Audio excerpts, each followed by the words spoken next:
Good evening, ladies and gentlemen.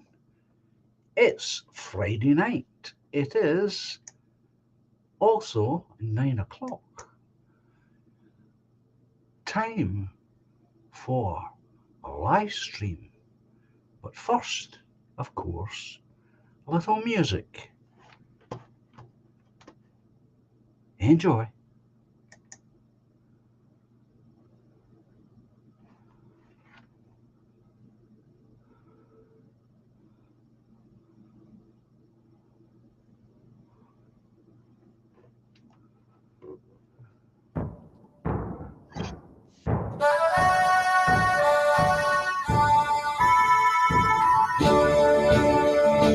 We are all the heirs to Scotland, as a nation proudly stand.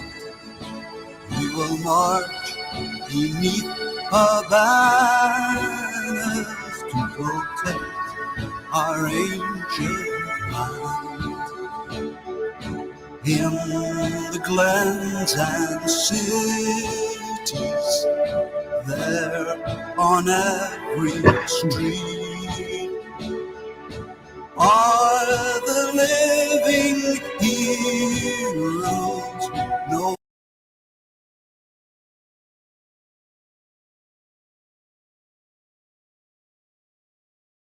army will defeat. Let our flag mean freedom and not a battle drum.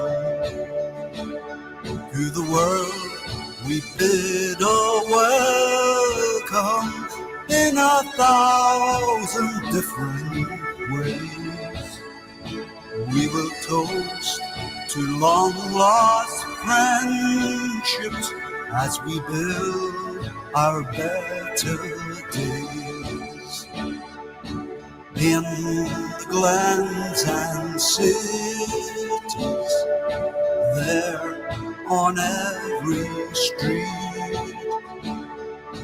are the living heroes no army will defeat. Let our flag mean freedom and not a battle drum. We are all the heroes of Scotland. We're a nation hand in hand. We will march beneath her banners to protect our ancient land. In the glens and cities, there on every street, are the living heroes no army will defeat. Let our flag mean freedom and not a battle drum.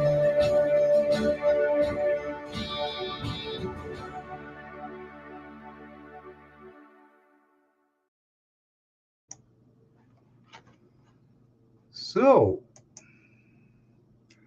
there we go. And I shall just bring on my guests, starting with Stenson. Good evening, Stenson. Hello, John. Hope you're doing well. Hope everybody in the chat's doing okay as well. Fine. Good evening, sir. Well, howdy do. Howdy do. Howdy doody. I'm doing all right, thank you. You doing okay? Yep, just another pleasant, sunny day in Los Angeles, I guess. It's par for the course. That's good. Good evening, William.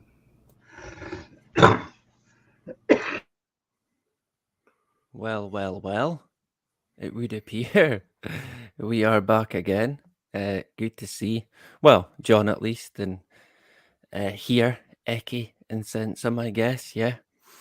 I was a wee bit late there, but we're all good. I'm good to go.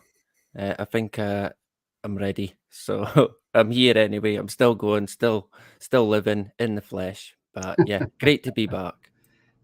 Oh, it's great to have you here.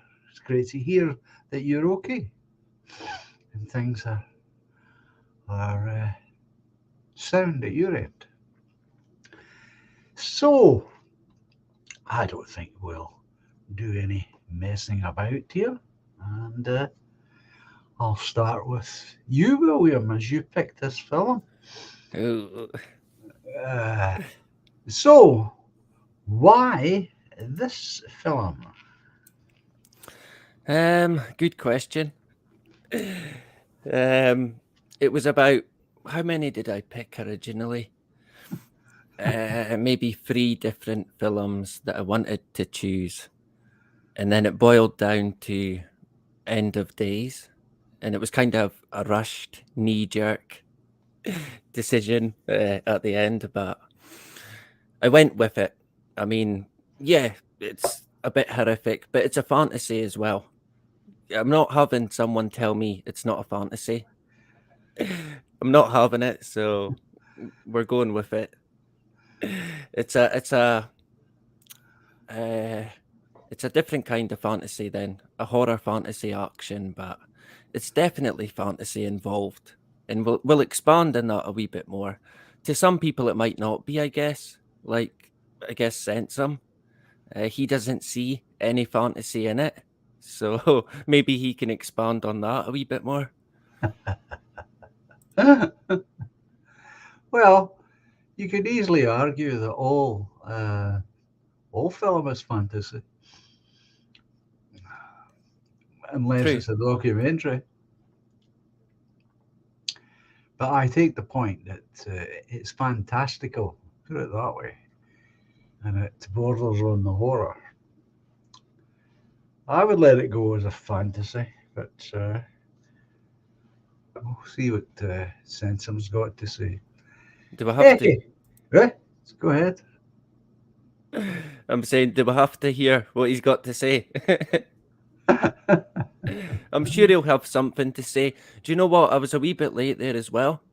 YouTube had contacted me, and Oh. they got in touch, and there was an issue.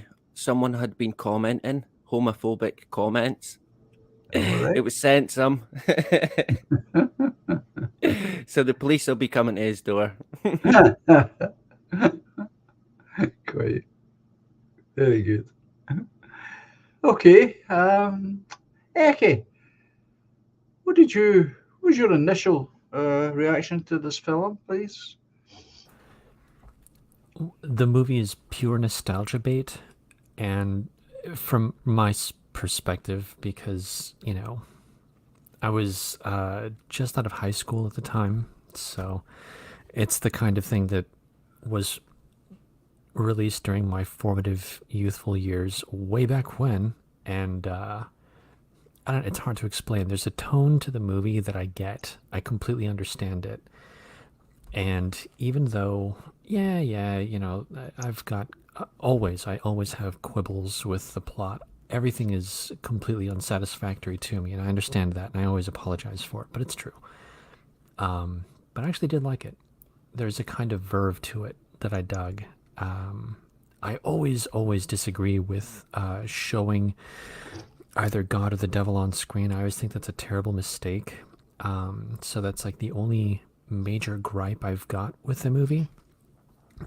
Okay. But other than that, I liked a lot of the conceptual elements, and of course, it's got Arnold Schwarzenegger doing everything he can do to act in the movie, which is in itself unintentionally hilarious. So I ended up liking it. I thought it was a fun view. So That's make good. of that what you will. Sensum, what's your initial response to the film? It's brilliant. I love this film. I've seen this film, loads of times, because what generally happens is somebody who I know who hasn't seen it will say, because, for instance, if I'm at, well, it's happened several times. So I've seen it myself. If various people who come round and say, oh, if we're having like a bit of a takeaway night or something, and we're looking through, oh, what's that there? Is that Arnold Schwarzenegger? Yeah, End of Days. Have you not seen it? No. Oh, it's a good film. Do you want to watch that? Yeah. Have you seen it? Yeah, but I'll watch it again. And it happens every time. I've been through it with the two kids and again when they were together. Aunts and uncles, you know, various family friends who come round, like I say, if we're having a bit of a Ruby night or a Chinese or something, and they'll see it just pop up on the playlist because it's, like I say, it's over 20 years old now, because I think it came out literally sort of coming up to the Christmas season of 1999, aka the you know, the 2000 bug and all this caper when planes were going to be falling out of the sky and all that lot. So there was this sort of, you know, undercurrent of, oh, it's 2000 since the last millennia, and they were saying in that Omen film and that, you know, 2008, you know, and you know, nothing happened, but it was a great film. And like I say, over the span of 20 years, I've probably seen it about, you know, 15 times or so. Yeah. Yeah, unironically, I have. Yeah, it's probably one. Like I say, it's one of those films where I've seen it, other people haven't, and I've said I don't mind watching that again. You know, so I think it's a great film. Is it a fantasy? Only in William's mind. But having said that, it's still a great film. It's still a great film. I'll let it pass because it is a great film. Really loved it. You know, I happily watched it yet again. So great film. Good. The thing that I remember is the hype about computer chips. They were all going to turn over to zero, and the world was going to come to an end, and all sorts of dreadful things was going to happen because of this. And that movie capitalized on it very successfully, which was, you know, good luck to them. And I think that itself helped to promote the film, to make it a success at the time. But like yourself, Sansom, I enjoyed it. I enjoyed it first time round, and that's the first time I've watched it since those days. And again, I enjoyed it. But for me, you know, the star of the show is Mr. Byrne, Gabriel Byrne. I just think he's a terrific actor. And that's another story. Okay, William, if there was a weakness in the film that you would point to, Ooh. what would that weakness be? Oh, that's a tough one. I know always this? like to give you tough questions. Any question is tough for me, to be fair. But do you know this? I never gave it much of a chance. So my expectation before watching it was very, very low. And I was not far in, and I thought, do you know what? This is great. So I was hooked quite early. The only thing I would maybe poke up would be the graphics, but I mean, it's 1999, right? So Yeah, exactly. But in my mind, I feel like it should be better. So that's maybe the only thing. But apart from that, I thought it was a great film overall. I'll be watching it again. Yeah, I wasn't too bothered with the graphics. I didn't think there was too many shortcomings. But you're used to silent movies in black and white.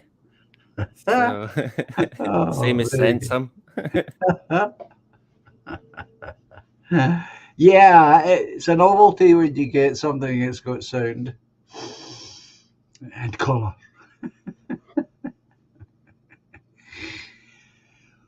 And how about you, Eke? Where would you you point to in the weakness, if there was a single weakness that you were going to highlight? Sorry. I think I would just go ahead and say I feel like the structure of the movie was pretty solid. Um, they they were going for a countdown clock, Ah, which was very trendy back in those days, and for obvious reasons, 1999 and so on. Um, so that made the plot coherent because you always knew where you were. You're always somewhere between where you were and zero, and it yeah, was just counting down. So that's good. That's great. On the other hand, I kind of feel like they didn't like Arnie's character has no arc. None of the other characters really have an arc. I guess you could kind of force an arc on Arnie's character. Like he starts off as some weird, depressed, uh, drunk ex cop who then decides to uh, self sacrifice or whatever. Like there's the implication of a redemption arc in as much as they lay out elements that one would see as necessary for a redemption arc. But I never felt like it was a really good redemption arc for him. So that would be one part of my my thinking on what could be improved on it, and then the other is no, really, I honestly believe that you never show God or the devil ever. Only because once you do that, there's nowhere else to go. The problem is that, God is all powerful. He can do everything and anything within any given fiction. That's just the way that it works. And basically the same for the devil. He's an inverse. And so he can do anything he wants, but it's just pure evil. And the issue with that is, by the time you were halfway into the movie, by the time I was halfway into the movie, I kept thinking to myself, geez, man, the devil can do anything. He can see anything. He can see around corners. Why are you hiding from the guy? Like, he should be able to see you. In other scenes, he can see you. So why can't he see you in this scene? And so little things like that where it just kind of, it's imperfect. That's all. sure. And so it's honestly, it's a quibble on my part, if I'm being honest, because I actually did kind of like I liked some of the themes that were going on within the movie. I actually thought that some of the ideas were kind of cool. So mostly it's just my normal nitpicking, but yeah. I always look forward to your nitpicking, Eki. Well, I feel like a Debbie Downer every time, so I'm glad at least it's amusing. Okay. I always find it interesting what you're going to be nitpicking on. But I think you're right in a sense. Uh, he's either all powerful or he's not. Within the limitations of being the devil, of course. He can't effectively he can't win, and we know that. Well, yeah, Although I he mean, tr- just imagine for a moment you've got this all powerful being. He can do anything, he can move things with telekinesis, he can command people to do stuff and hear things or whatever. And then he has to what? Like, he has to impregnate a woman at a particular time on a particular day. And it's like, well, okay, if he's all powerful, he doesn't need to run and chase people. He can just physically go up to her and do the deed and, bada boom, bing, done. And it's like, you sure, don't need a movie around that. But of course, you have to. He needs to have a weakness, otherwise, you can't defeat him. So the weakness just pops up almost arbitrarily from one scene to the next. Sometimes he's all powerful, and sometimes he's not all powerful. It just depends on what the scene needs in the moment. sure. And it's that sort of on off, yes, no, arbitrary all powerfulness. That's why I don't think it ever works. So, I would have gone a different direction, but that's me. Well, that's probably true of all of us frustrated filmmakers. we would all go in different directions, I suppose. But Yeah, it's easy I to take be your an armchair point. skeptic. Yeah, I think I take your point about why does it have to be at that particular point in time. It's simply to fit in with the ticking clock element, uh, which, as I said, was something they used, I thought, rather well because it was such a big thing at a time. It was all over the newspapers, it was all over TV news, and it had all sorts of experts on talking about what might happen and all this stuff. It really got hyped up. This, what's going to happen to these digital clocks when they all go to zero? Yeah. Uh, and I think that's why that was probably included as a mechanism to fit into all of that. But at the same time, as you say, you get the weakness of it because, as you say, you could just lift her up into the air and do the dirty deed, and it's all over and done with. Yeah, no problem. But then we wouldn't have the film that we've got. Never mind. So, back to William. Did you think it was well directed, William?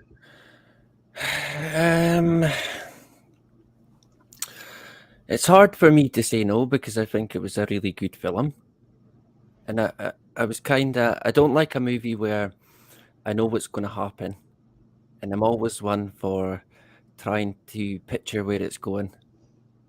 But with this, I was really happy because, especially towards the end, it was like, oh, it went that way. Oh, this happened. Oh, he fucking jumped on he jumped on the big sword. And I thought, I mean, that completely caught me off guard. So yeah, I think the way it was set out, the way it was put together was great. I don't seem to have any issues with the movie, nothing but good things to say about it. It took a few minutes to get into it. I kind of thought, oh, here we go. It's not going to be great. But one bit in particular that stands out in my mind is where the priest is saying, 1,000 years have ended.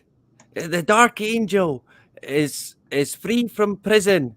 And Arnie's like, get down on the ground, put your hands on your head. The guy's trying to warn him that the beast is free. And he's like, no, get down on the fucking ground. And of course he shoots him in the knees, and then the detective says, oh, he's not got a tongue. So how could he have said that? So I was hooked on the movie right through. And yeah, I enjoyed it. It was great. That's good. So, in a sense, you picked this somewhat blindly? Yeah, to an extent, yeah. Even after I watched the trailer, I kind of thought, I don't know. I don't think it's going to be good. But it's funny because at the past month, maybe, I've been looking into quite a lot the Knights Templar in the medieval Scotland. Uh-huh. And of course, in this movie, they talk about knights. I don't think they call them Knights Templar, but No, they knights don't. are similar, connected to the Catholic Church in that Yeah. era. So that was interesting in the symbology, and it was connected to a secret order, the Brotherhood. I can't remember what it's called, but I mean, a lot of that I thought, that kind of caught my interest because even yesterday I was looking into stuff and historical stuff, so it's Have you really ever- interesting. Have you been to Rosslyn Chapel? I've not been to Roslyn, no, but it's interesting because there's a castle here that was owned by, and it's on record as being owned by the Knights Templar, but I'm adamant that they built it along with the Pictish royals that were here already.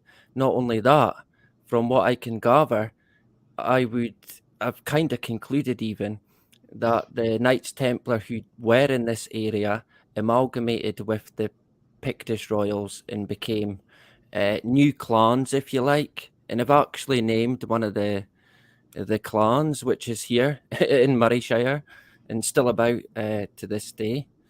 And a lot of it goes by the timing of it, the connections.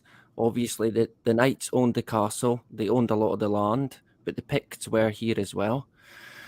And I mean, there's a lot, but when you look at the particular clan's crest, it screams Knights Templar, and it's even got a knight's helmet. Then you've got what appear to be two Pictish men at each side, and in the middle, the red and the white shield with 3 stars, which is again a dead giveaway to Knights Templar or Knights Hospitalier. So it's really interesting. A lot of historians now try and claim that Roslin is not built by Knights Templar. In my view, it definitely is, and not only that, I'm adamant there's buildings here that were built by them as well. I mean, they're the exact same basically in structure and how they were made. Yeah. So it's interesting. It's one that I done a live on it the other week, but I'm doing more. I was visiting a church, one of Scotland's oldest churches, yesterday, and that, I mean, they've built on top of the medieval ground, so you don't see very much pre-17th century, which is interesting. They've basically destroyed it, but there you go. But it was, what was sad? It was pretty much derelict. These ancient, some of them Pictish stones as well, not looked after, completely derelict. And I thought, I was a wee bit disappointed. I was even cleaning one of the stones. I thought, fuck, I'm going to get a curse or some sort of thing like that, man. But I wanted to take a photo because there were certain symbols on it, like the skull and bones and different other items that could potentially point to a connection with the Knights Templar. But I mean, it's a gigantic can of worms when you get into it. Oh, there's so much. Oh, they done this. Oh no, they didn't. Oh yes, they did. But even history itself as a whole, it kind of boils down to who do you want to believe, that guy or that guy? Yeah, I know. I have actually been to Roslin Chapel. I went there, believe it or not, the weekend that the smoking ban came in. We decided to have our last hurrah, and we went through to Edinburgh for the weekend. I took my video camera and we went through to Roslin and I filmed it. This is before the movie, which was great because it was nice and quiet. So we got to see around the place on our own. Nobody bothered us. So it was very, very interesting. Very interesting. Do you know this? When I thought you were going to say there, on the weekend they built it. Well, that's another story. Then you could have definitely told us then, right? Well, that's a different story. Yeah. Well, do you know this? There's an abbey here, and they're connected to the monks as well. And I'm pretty adamant they built this abbey called Plusgarden Abbey, and it's not far from the castle that they are on record as owning. But not only that, there's a small town, just to finish on it, there's a small town called Croy, which can be translated as cross. And I'm adamant they were Templar, their knights were settled in that area. So I'll be looking into that a bit more. Is there any trace of any manuscripts, William, in any of the local museum libraries? Well, not that I know of currently, but I'm going to do a bit more digging. And I've got people, I know I've got friends in the Nairnshire, Inverness Shire area. They're going to help me look into a wee bit more history, because it's all very vague and murky, and it might be this, it might be that, but we don't know. But Which is again, great that's fun. It's yeah, great fun, it is. that. It's really interesting, but it's similar to even the name America itself. Oh, it might be this. Well, it could be this guy. I mean, even that they can't even they can't even be sure on that. But Yeah. I've actually, and I won't give away too much, but I've got another theory as to where the name might have came from. So Uh-huh. that'll be for maybe next week or the week after. Sure. Well, as I say, I found the whole place highly intriguing, very puzzling. And you can understand why people have written umpteen books on the Sturbridge, because you can't take that anywhere you like, really. Because there's no definitive answers anywhere to be found. Yeah. And I don't know if you're aware, but Rosalind Chapel has a secret room. Are you aware of that? Yeah, well, again, when you look at the Knights Templar, and not only that, their initiations, the buildings they talk about are described as the same, with the secret rooms, the secret compartments, the exact same as the castle that they built in Brodie, in Murrayshire here. Uh-huh. And I do know a wee bit about it, but nothing. I'm not an expert, obviously, but Uh-huh. I Well, it don't was know. a, I think they were digging seemingly under the chapel, but they put an end to it. well, what I was led to believe happened was that they were going to use new technology. You could do this aerial X-ray photography that will take you through the soil and all Yeah. that. And again, the people who own and control the building wouldn't allow it, Hmm. which again I thought was interesting. Yeah, that kind of Yeah. raises suspicion. But you know, from their point of view as an owner, well, why wouldn't you want to do that? Because that brings people, and people bring money. Hmm. Yeah, it could be True. perfectly innocent. It could be an empty room. Who knows? But intriguing. So there you go. And you can get to that stuff very easily anywhere in the world almost, but especially in Scotland and England. You can move around that particular world if you Yeah, well, want to. I mean, going back a few months, it was kind of, when would it have been? Maybe in June, the end of June. I was away not camping but glamping with my beautiful wife, and I came across an information board, and it talked about the Knights Templar owning the castle at Brodie, and I never Uh, even knew that. Anytime I'd looked at Knights Templar, they talk about Midlothian, and I think Aberdeenshire, and maybe one other part of Scotland, but they were absolutely fucking everywhere. well, it would appear that way if you look into it. Not that I've looked into it seriously. I was more interested in using the architecture to create my La Scala castle. Yeah, that I was filming. You know, I wanted this architecture in there to throw people off. You know, make it look strange and exotic. That was my primary interest, but I am interested in all that stuff, of course. But you can only go so far, William, unless you've got language skills, which I don't have. I've got Yeah. bad language skills, so Well, what I mean by that is you're going to run up against Latin, and eventually you're going to run up against Greek, and then eventually you're going to run up against Hebrew.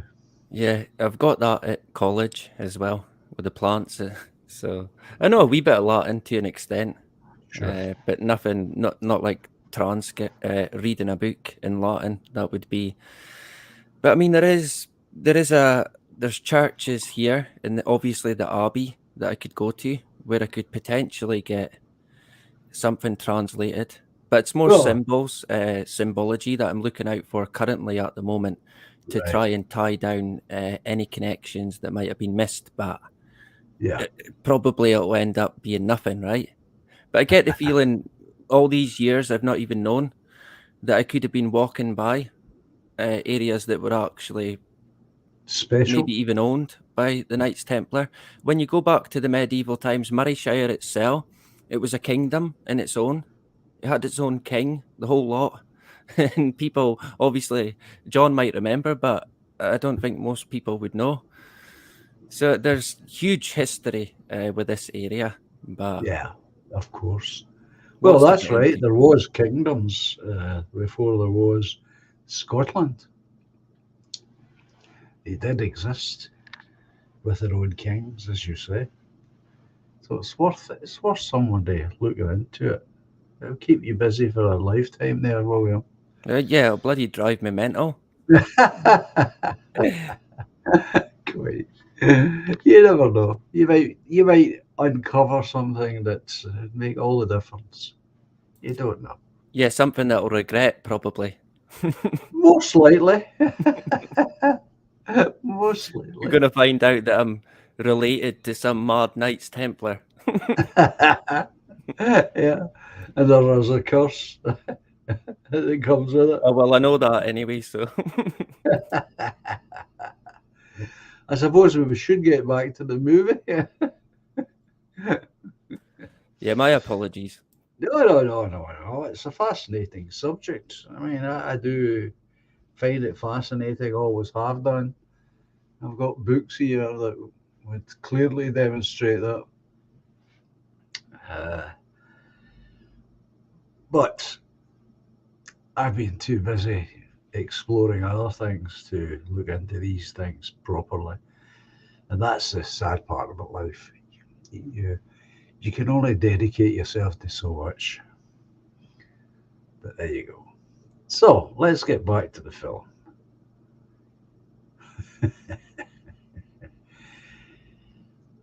Sansom, did you think that the dialogue for Gabriel Byrne was strong enough to present him as who he was supposed to be? In other words, the vague associations, the theology, do you think they could have been done better or stronger? Or were you quite happy with it? Well, irrespective of if he was given enough dialogue, the facial expressions of Gabriel Byrne, literally from when that body, the Gabriel Byrne's body, was possessed by the devil, Uh-huh. all the way through until obviously the final showdown when Yeah. he wasn't in human form anymore. The majority of Gabriel Byrne's acting, and he's always been really excellent at this. I think two of my earliest impressions of Gabriel Byrne, where his facial expression has been worth far more than a lot of words, were in, I think it was either 80 or 81 in Excalibur, where he played Uther Pendragon. And then a few years later, when he was one of the German soldiers in the Keep. And once again, it was a face that, you knew exactly the emotion and the feeling he was trying to exude in both of those occasions when there wasn't any dialogue. Yes. And that was no different in this one here. Now, is that basically saying that Gabriel Byrne's like the best actor ever? Well, I don't know, but it's just that he is very, very convincing at facially being able to express a particular mood or sentiment. And I think he's very good at that in many, many, many different films that he's been in. Like, there's one that he was in called Ginger Bean, which I think's like an Australian sort of murder stroke whodunit type thing. And once again, Smiller's Feeling of Snow. That's a wonderful film. It just come to my mind there now with Julia Ormond. And I don't know if you've seen that. Once again, it's another mystery film. He doesn't really have to say a lot, and you can just get from his face. I don't know if it's because he's got that type of face, but you can extract a lot of information from his face. But he's Wait. brilliant. What's a mystery film? That's not a category. I'm not having that. A mystery. It's not one that's in the list that we choose to pick. But you could put that under the category of thriller. Because it is a thriller. Agatha Christie. There's a mystery film. Yeah. Do you know this? Me and Sensum, people won't know this, but me and Sensum were speaking before we came on, and he was talking about naan bread. all this stuff with India, and he says the only naan bread he'll eat is halal naan. If it's not halal, he's not having it. So I didn't even say I was going to eat a naan bread. You see, this is where you get these things wrong. You see, any discerning aficionado of the the subcontinent of India cuisine would know that the only bread that you would have would be the fried bread, which is called a paratha, but particularly the spiced minced lamb version, which is the keema paratha. Now, William, unfortunately, showing his true Murashaya kingdom of 2 horses and 1 goat, he only likes Peshwari naan, which is the slightly limper wristed version of an Indian bread, shall we say. Hence why he was scurrilously referring to comments I may or may not have made on his other videos. But when it comes, like I say, when it comes down to the diet, I mean, I have to say that I don't know who that was down to, whether it was the writers or whatever, but for me, Gabriel Byrne didn't really have to say a lot because we knew what he was. We knew how he was going to, portray it. I think there were particular incidents in the film which, it didn't need any more. I mean, like I say, he's got this loyal servant, Udo Kier, who was in the film as well. His entire life has been dedicated to Satan, basically, and he has one minor indiscretion, he accidentally lets Robin Tunney go, and he punches him straight through the skull. What more words do you actually need to? There was no, oh well, never mind, get him next time, mate. It was like literally, you failed me, bang, have that. You're dead. See ya.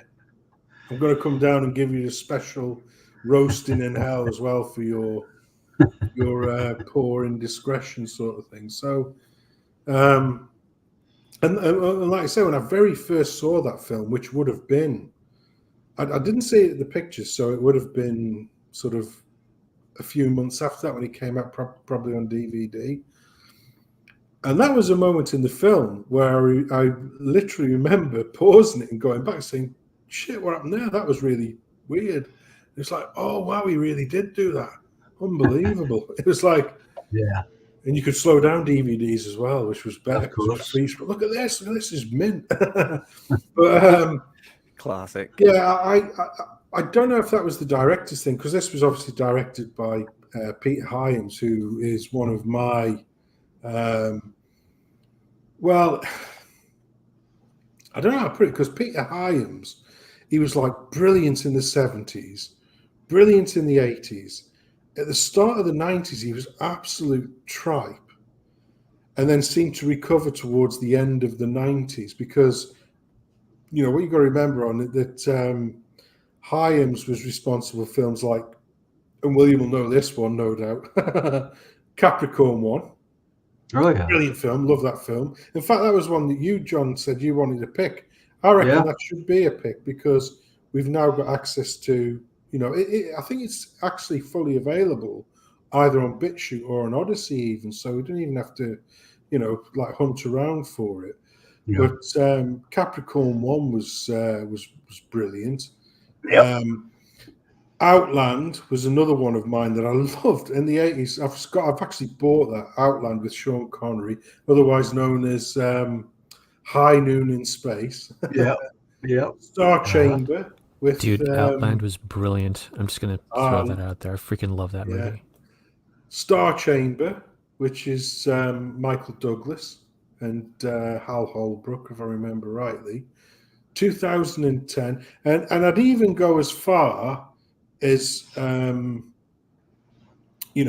Scared. I didn't mind that film. It was a comedy film that he did, and then towards the end of the thing, he did The Presidio once again with Sean Connery, and then in the 90s he just sort of was terrible, but then he sort of recovered with The Relic towards the end of the 90s, and obviously End of Days. Yeah. And then since then, I don't even know if he's done anything since then. I don't think he's passed away. Oh, well, I hope he hasn't passed away. I hope I'm not. I hope that's not a memoriam sort of thing. But I really, like I say, the question was, do you think Gabriel Byrne had enough dialogue to work with? I don't think Gabriel Byrne needed, because the expression and the movement and the interactions he had didn't need any more than for me anyway. Didn't need any more than that, if I'm being honest. Yeah, well, that's really the heart of the question. Was what we saw and heard sufficient? And I think it was, considering the actor who was carrying that, and he carried it incredibly well. I don't think it really needed anything else, and any other theological stuff was supplied by Rod Steiger's character.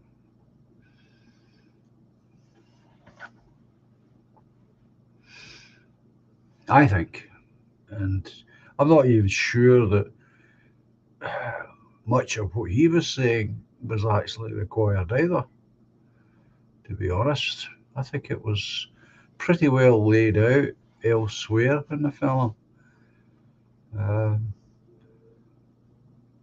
But sometimes in this type of film, they go for so much exposition from characters that it kind of spoils the film. Yeah, and there are other occasions where, where the director's really trying to get the most out of an actor, and so you'll see a film perhaps with, say, a Tom Hanks, completely different genre, obviously, but a film with Tom Hanks, and at times, even though the film's great and Hanks is playing a decent part, you think, shut up, just give it a rest for 2 minutes. You know what I mean? It's too much. Yap. Yeah, too much. The exact opposite of that, for me, when it comes to Tom Hanks, was that one he did with Mark Rylance, the Cold War, Bridge of Spies. Yeah. I really enjoyed that. But other films that Hanks, and the same with Philadelphia, subject aside or whatever, he wasn't constantly in your face, bum bum bum bum bum. But people sort of fawn all over themselves when they talk about Forrest Gump and God, no. What was that one where he was stranded on a desert island?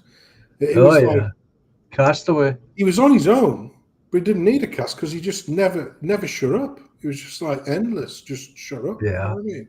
But once again, you can't take away, because they were different films. But there are certain movies where you need a bit more dialogue, and you think, I needed a bit more. That was a bit of a leap, to go from him not saying anything here to this next supposition or preposition or whatever it was in the movie. Yeah, that's a bit of a leap. I would have liked a little, a few more words would have tied that together. And there are other times which is, shut up. There's lots of films that I say that, for God's sake, give it a rest.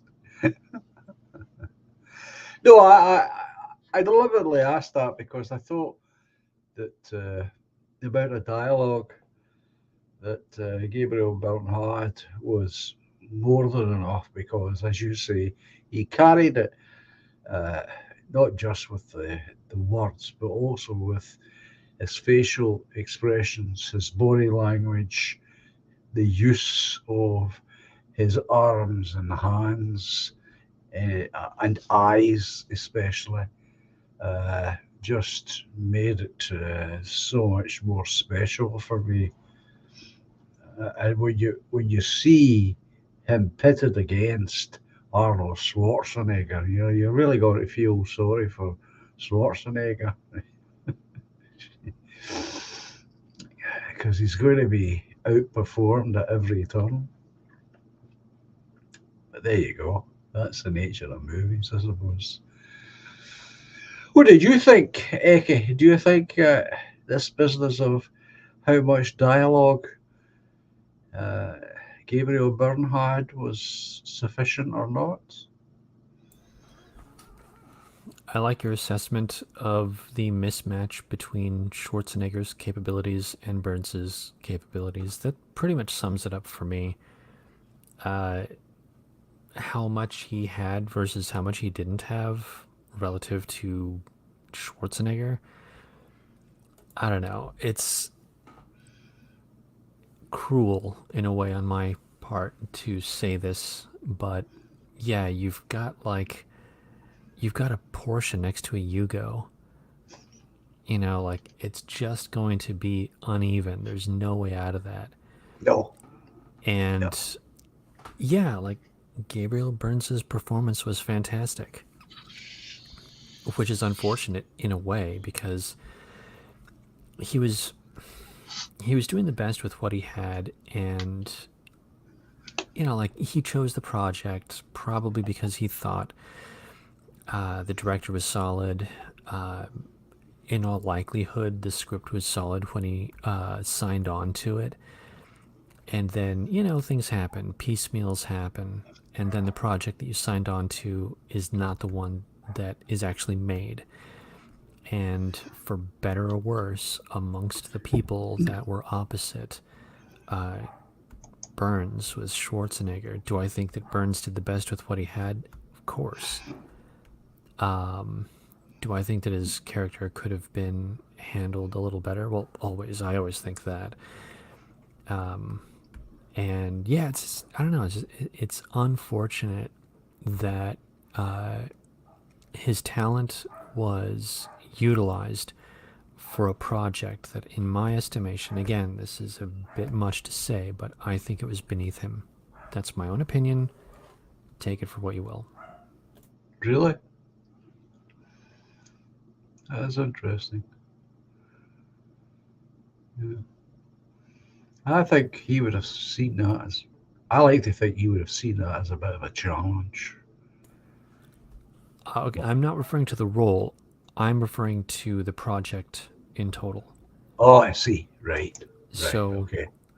do I think that he would have been up to the task of playing someone who was literally possessed of the devil himself? Of course, obviously. He was cast for it, so clearly he was up for it. Did he do a good job in the context of what he had to work with? Of course, yes, definitely so. Do I think he could have been better utilized in another project? Yes, I also think that at the same time. What was the movie? The Usual Suspects. Yeah. A brilliant movie. I think that's a better version of a person possessed by the devil. Say what you will. Because it's hard to explain. Well, I guess the devil in this case would have been Spacey. But the point still stands that Gabriel Burns was giving it his all within The Usual Suspects. A movie like that is worth a talent like Gabriel Burns. Because that was a great movie. It was very well executed. as where with End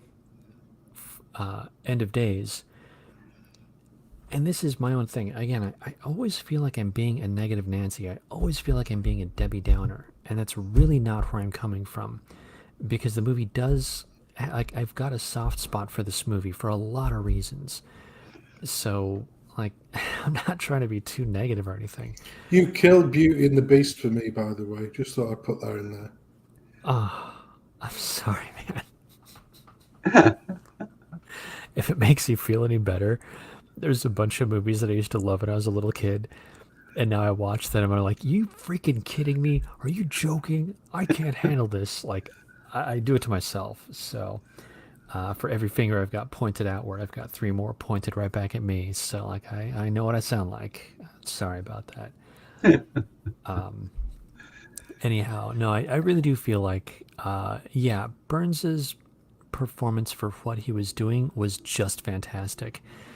And I guess, to do sort of a quasi callback to many streams previous, it's almost like Orson Welles, where you've just got this presence that descends into the movie, and while he's on screen, it's a different movie entirely. And that's kind of the way that I feel about Gabriel Burns in this one. Yeah. Yeah. I know what you mean.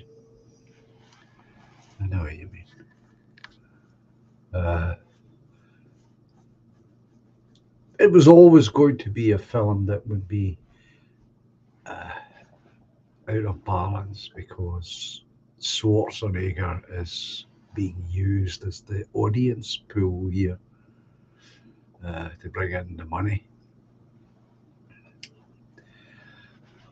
But he sadly isn't up to the drama content.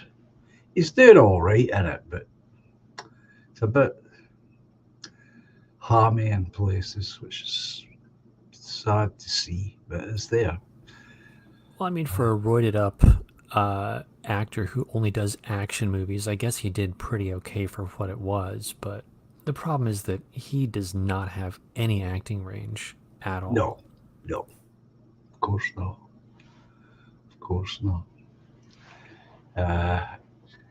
Again, he does okay. It sort of fits the bill. The other people around him make up for it. So, Cecil, what did you make of the Rod Steiger's character? Were you surprised to see him in there? Well, funnily enough, I saw an interview with Rod Steiger. He must have, I can't remember now, but I did see an interview with Rod Steiger around that time because he sort of fell out of favor for whatever reason. Probably his face didn't fit anymore. Sort of in the early to mid 80s, and then he, early 80s, I would have said, and then he made some really horrendous, really cheap cut to movie, cut to DVD or VHS movies, and then he had a little bit of a resurgence, and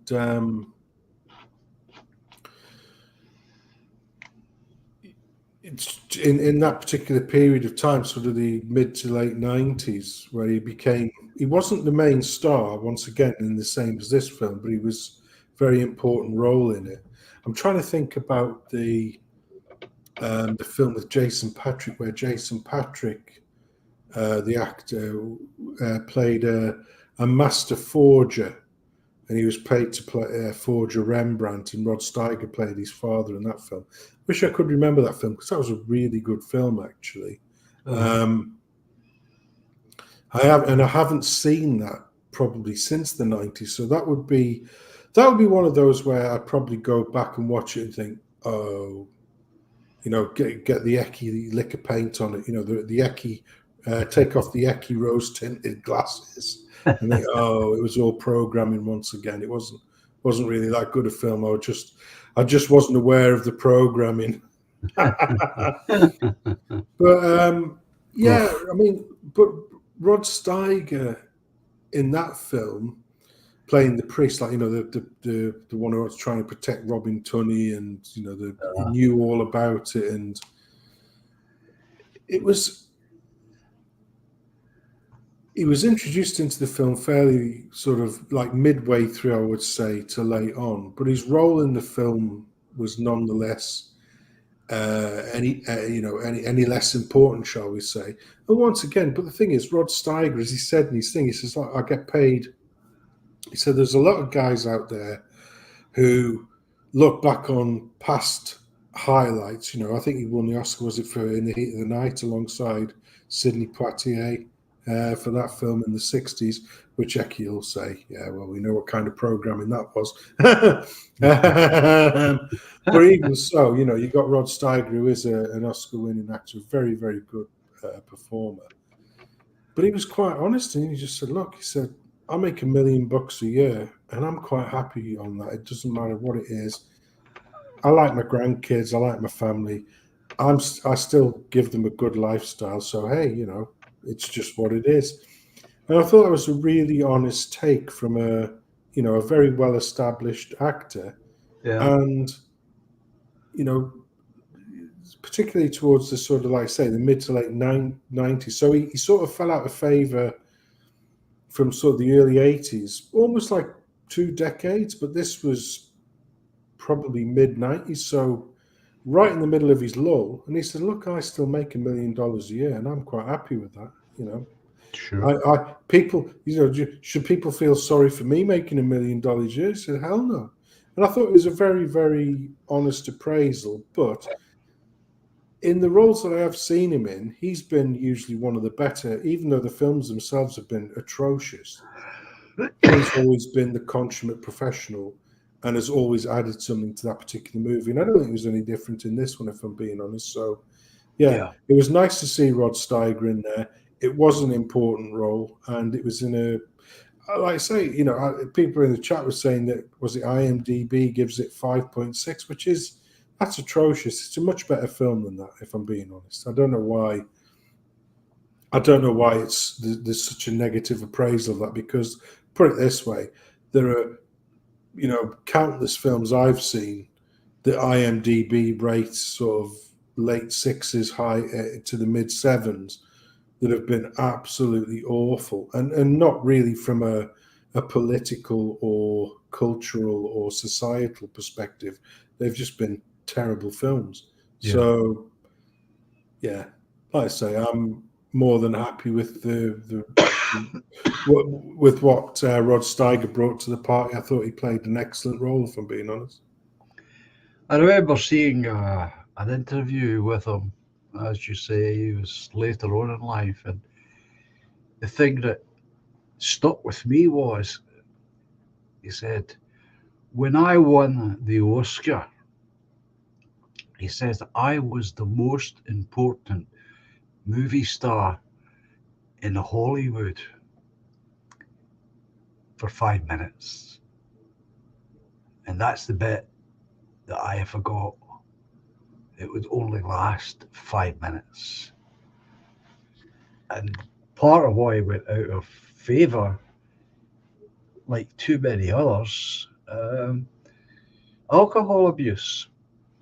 He went sliding down a hill because he couldn't get work, like too many others, but somehow he managed to recover, thank goodness. Not too many people do. And as you say, he would turn up in the most unexpected places, like other actors often happen to them as well. They get the opportunity to creep back in again. And good luck to them. But the problem is with Hollywood that people do forget. You become a very important actor for 5 minutes until the new guy comes along. And then you get pushed aside. And it's the ability to survive that pushing aside that really counts, I think. And he did it. I think he's dead now, Sensor. I'm sure he's dead now. I honestly don't know. Like I say, I have recollections of things. Maybe it's my dementia, my old age, as William keeps on wanting to remind me. of films that were really good and actors and whatnot, and sometimes I find it difficult to recall the names on spot. But there's been, like I say, there's a couple of to and fro in the chat there. And the film I was trying to think of with Rod Steiger, which was slightly before End of Days, or it might have even been, maybe it's a few years before End of Days, was a film called Incognito. And that was a really good film. And once again, Rod Steiger was brilliant in it. And like I say, you find that different actors. Well, put it this way, how many of the greats that we knew, up until maybe say the 80s, who weren't, sozzled, but it wasn't being sozzled nastily, or they always turned up, like people like a Robert Shaw, he was always smashed, and yet he was the most professional bloke on the set of Jaws. Everybody said that, you know what I mean?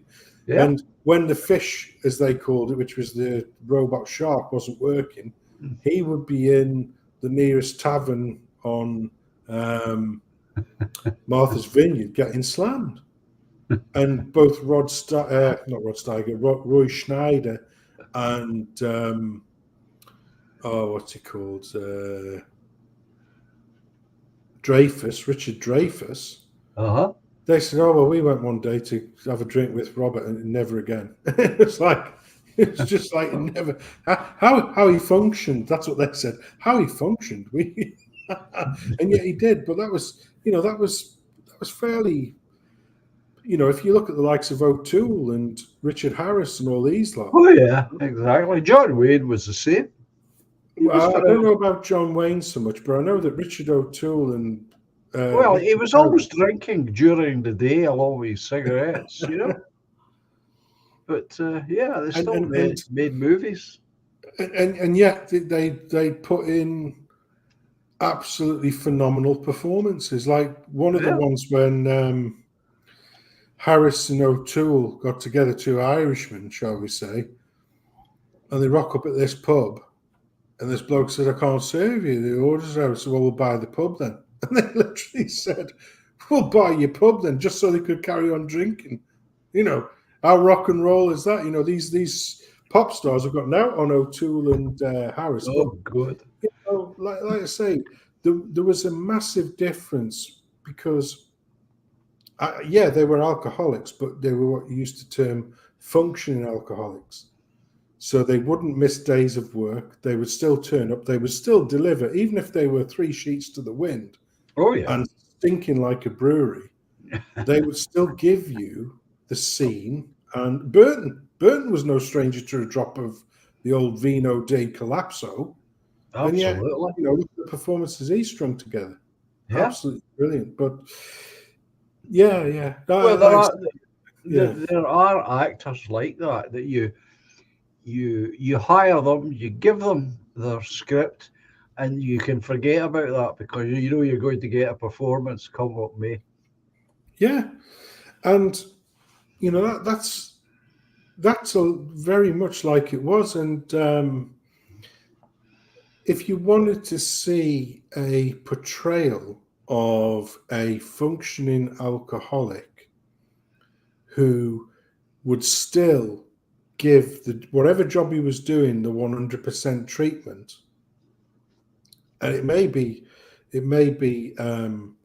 yes, it is a parody film. It is a modern film and it is a parody film, but they were like that. It was the Leonardo DiCaprio character in Once Upon a Time in Hollywood, where he was like he was a big TV star of the late 50s and very early 60s, lost his way. We're coming into the 70s now. He's not got the same pizzazz, but they want him to play the bad guy. And in that film, even though the story of the film has nothing to do with that, he gives a very genuine struggle about how he doesn't want to be portrayed as being unprofessional. Yeah. And that is an internal struggle. And that's what a lot of them went through. So they would, even though they wanted to get shellacked on Fawley Down water, they still refused to let that control them when it came to being professional. Yeah. So, I don't know about Rod. I didn't know that about Rod Steiger, if I'm being honest, and I didn't know that about John Wayne. But I do know there have been many, many functioning drunks in Hollywood that have, come good with the good, shall we say, and in occasions come off with Oscar-winning performances. So. In defense of John Wayne, it was less about the booze, but there was always booze there on the table next to where he would sit between takes, and he would partake of a drink. I'm not saying that he would be drinking in the same manner as Oliver Reed, say, or anyone like that, but part of his thing was not just the smoking, but it was drinking whiskey. Because look who directed him more often than not. Ford, big drinker. So, yeah. But as you say, these guys, and I expect some the ladies too, were able to do that to separate that. Even although they were drunk, they were never to be seen as amateurish or boorish or whatever on front of the camera. Well, like you say, when it comes to the music industry, I do remember the Burt Bacharach saying that one of the greatest pleasures he ever had was working with Dusty Springfield, and she had her problems and battles, particularly with alcoholism. But he said it didn't matter how low or how affected that she was, she never ever failed to deliver the most beautiful of performances. And that's all you can expect from an artist at the end of the day, isn't it? Absolutely. It's very sad that they have to live their life in that way, such a talent. But at the end of the day, when they take that cut and they make that final, the final pressing, if you like, of the disc, and it goes to the number one around the world, you couldn't ask for anything more, could you? Yep. No, that's it in a nutshell. Same as the movies. The guy in the snooker, Higgins. Oh yeah, he would was the knock same. them back morning, noon, and night. Yep. But then he would play like the greatest player ever. Yeah, exactly. And that was part of the culture that he was born into and came from. That hard drinking culture. He was some player. Oh, Was it Hurricane Higgins? Hurricane Higgins, Alex Hurricane Higgins. What they used to refer to him as the people's champion because he was well loved by the general public. It was the officials and the people who controlled snooker at the time weren't too fond of him. Because he just was his own man. I mean, he'd come in. I used to watch him. Anytime he was on, I'd watch him. And he would come into the arena, put his glass down and all his bits and bobs. And the first thing he would do is take off his tie. He just refused to wear a tie. He was just that kind of man. And that infuriated him. The fact that he wouldn't conform to these things. But boy, could he pull in the crowds. Because he was exciting. And he played in a way that was unlike everyone else. And that's what counts in that world, I think. Same as actors. That's why you hire an actor, because you know you're going to get a particular performance. And like we were talking about, and even if you know the person is going to be drunk or half drunk, You know you're still going to get that performance. That's why you hire them. There are not too many like that, though. And I don't know about today, but certainly in the so-called golden era of Hollywood, there was quite a few like that. Do you know this? And this is no word of a lie. I was once working at a construction site, and I got a lift home, and I thought when I got out, me and my mate got out, and I think the guy had been drinking, and the other boy was like, "Oh yeah, he's better when he's been drinking at driving." When he's not had a drink, he's like all mad because he was an alcoholic. And I thought, fucking hell. And he's just gave us a lift. It was like an hour's drive. And Yeah. to be fair to the guy, he drove smooth as you like, a great drive. But I Yeah. remember thinking, wow. Oh, I've heard these kind of stories before, Yeah. William, where people are like that. You know, oh, I can't. Don't ask me to drive unless I've had a couple of whiskies in me. Yeah. But that's the way it was back then before everything became so serious. You know, when I was going around on the motorcycle, for example, we used to go to the pub. Didn't get absolutely belted, of course. Few pints, but certainly uh, not 100% sober. I thought nothing of it. Just thought nothing of it. And most people who were, let's say, under 30, who were able to have a car, were the same. They would go to the pub with their girlfriends and have a few drinks and then drive home. Was there more accidents back then than there are today? I have no idea. It's hard to say.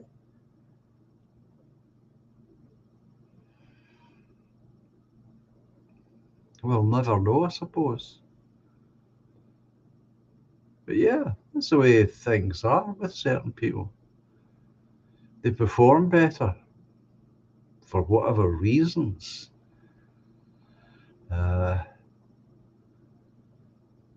Because if you've ever performed in front of the public, as I have, there are times when you do get nervous, no matter how many times you've done it before. Nerves can just suddenly kick in. And it's very, very upsetting when it happens to you. Happened to me. Yeah. You'd be playing away, singing, and suddenly you notice that the hall, the audience, has suddenly stopped speaking to each other and they're listening to you now. That is devastating when it happens. Suddenly you're aware that all eyes are on you. Because in the folk scene where I used to play, that rarely happens unless you're a big name in the folk scene. So when it did happen, it could be nerve-wracking. In fact, this hand here, my left hand, which, because I play left-handedly, when I would be playing the guitar, if that happened, this hand would start to shake. And if you're finger picking your strings and this hand isn't steady, you're going to start missing strings. So what I had to do was, to avoid that, I taught myself to put the heel of my hand on the face of the guitar so that I had something to lean on. So yeah, it's something that's real and it does harm, and I expect that's what happens to actors as well. You know, when the director says action and everything suddenly goes quiet and you're into it. I expect that's the same sort of thing. It happens. Suddenly you're aware that all these people are looking at you now. So yeah, I can see why that could end up uh, reaching for alcohol to help get you over it. So there you go. If that is of any interest to anybody. There's ducks in it as well. I always get nervous when playing in front of people. My fingers go to jelly. So there you go. That's the same thing. Especially if you're doing, if you're playing a guitar or like in Alex Higgins' case, he's using a snooker cue. All eyes are fixed on that cue, and his hands, and he's aware of that, and he knows that he's got to hit these snooker balls in a very exact way to make a shot that he's trying to make. That's a lot of pressure. And as I say, I would dare say it must be the same as an actor. So there you go.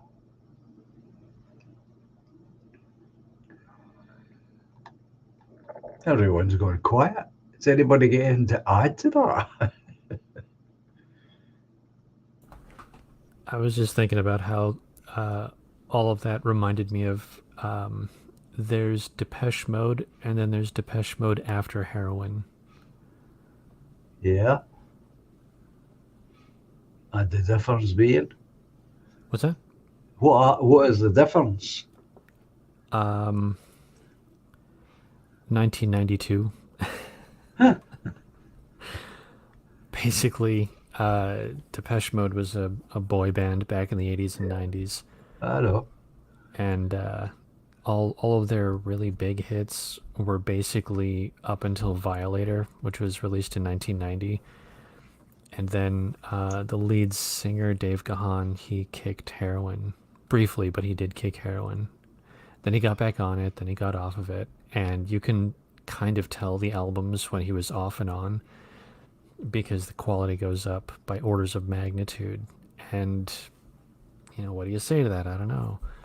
But there's a Is that bunch when of- he's on heroin? It goes up. Yeah. Right. Yeah. When he was on the H, for whatever reason, the albums were really kick butt. They're really great. And he did, as far as I know, he's clean now. Good. Good for him. Uh-huh. Not joking in the least. Like, it's not good. But yeah, there's a bunch of artists, a bunch of bands that I can think of off the top of my head, like Failure. Like, their third album was nothing but heroin rock. But the thing is, it was a really good album, and then they got off of it, then they disbanded.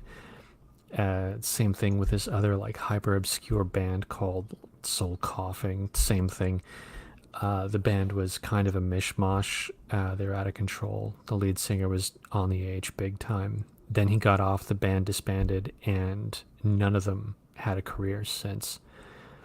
It's really weird, but there are lots of instances of artists being complete nut bars, and then while they're on drugs, they manage to be functional for a time, but it's tenuous, very unstable, and invariably they just end up failing.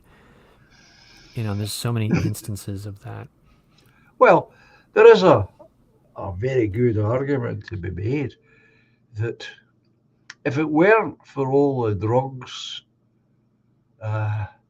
we wouldn't have anywhere near the brilliant pieces of music, the pop music that we've got, because most of it was made when the performers were high on drugs.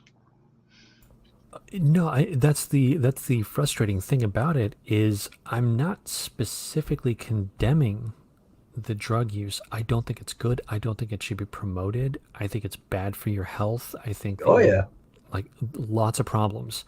yeah, Lots of problems. Who's sure, that guy? Heath Ledger, who played the yeah. Joker in the 2009 Batman movie.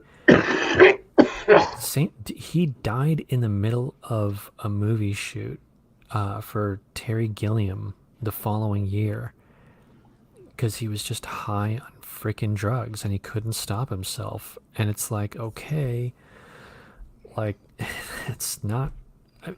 Was his performance in the Batman movie good? Yeah, his performance in the Batman movie was fantastic. It was great. Do I think it's worth a person's life? No, I don't. So it's like, what's the balancing act here? I don't know. I don't know.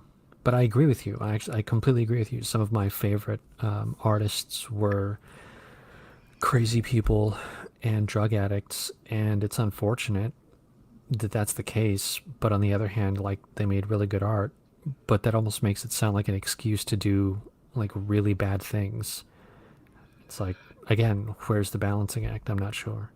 Yeah, it's a tricky question, really, and it does spill into movie making.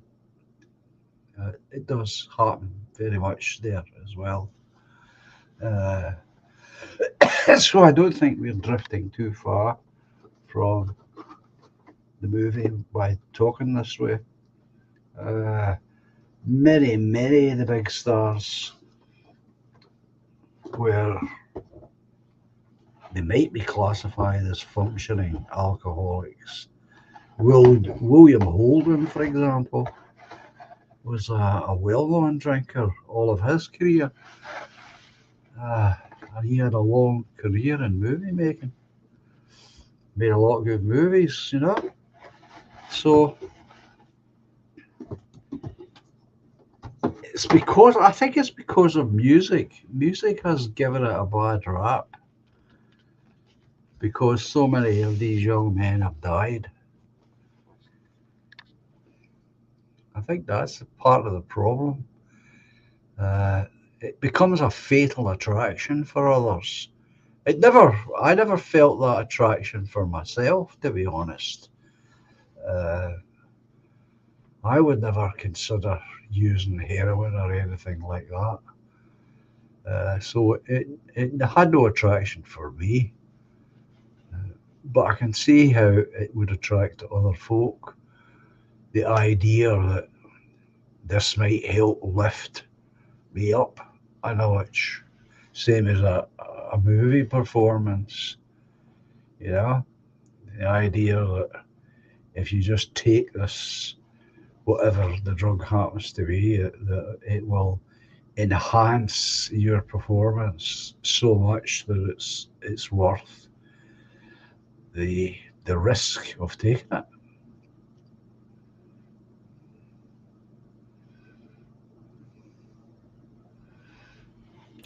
Yeah, it's unfortunate though. It just sucks. Oh yeah, I agree. Go on, John. Get a bag of £20 for your next stream. Yeah, but that then comes down to individual choice, doesn't it? Does it say? Does it actually mean that for that performer who's going to take it, that without it, the performance, which is obviously there, it obviously exists within that performer, will cannot get ever get out without the drug? Or does it just require a different approach to get that performance out? Follow me? Obviously, if you get let's take Oliver Reed, say, and he's in a particular film. He's got this great scene, and it's a well-known fact that he was well scooshed on drinking. right? He was well drunk when he was doing this, okay? Now, what I'm saying is that that performance existed within Oliver Reed, and it took the alcohol, or he felt it took the alcohol to be able to get it out. And what I'm saying is that if the performance existed, which it must have done in him, perhaps the real problem was not having another way to unlock that performance other than alcohol. That makes sense to anybody?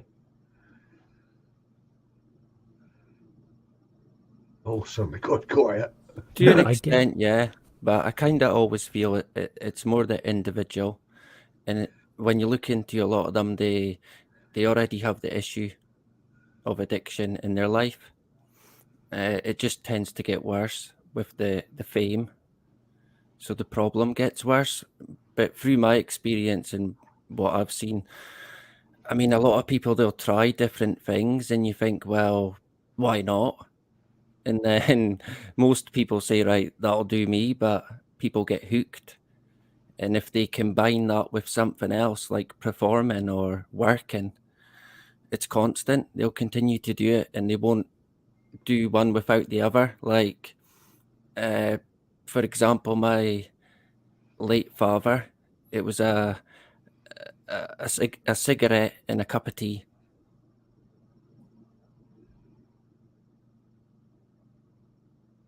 Yeah.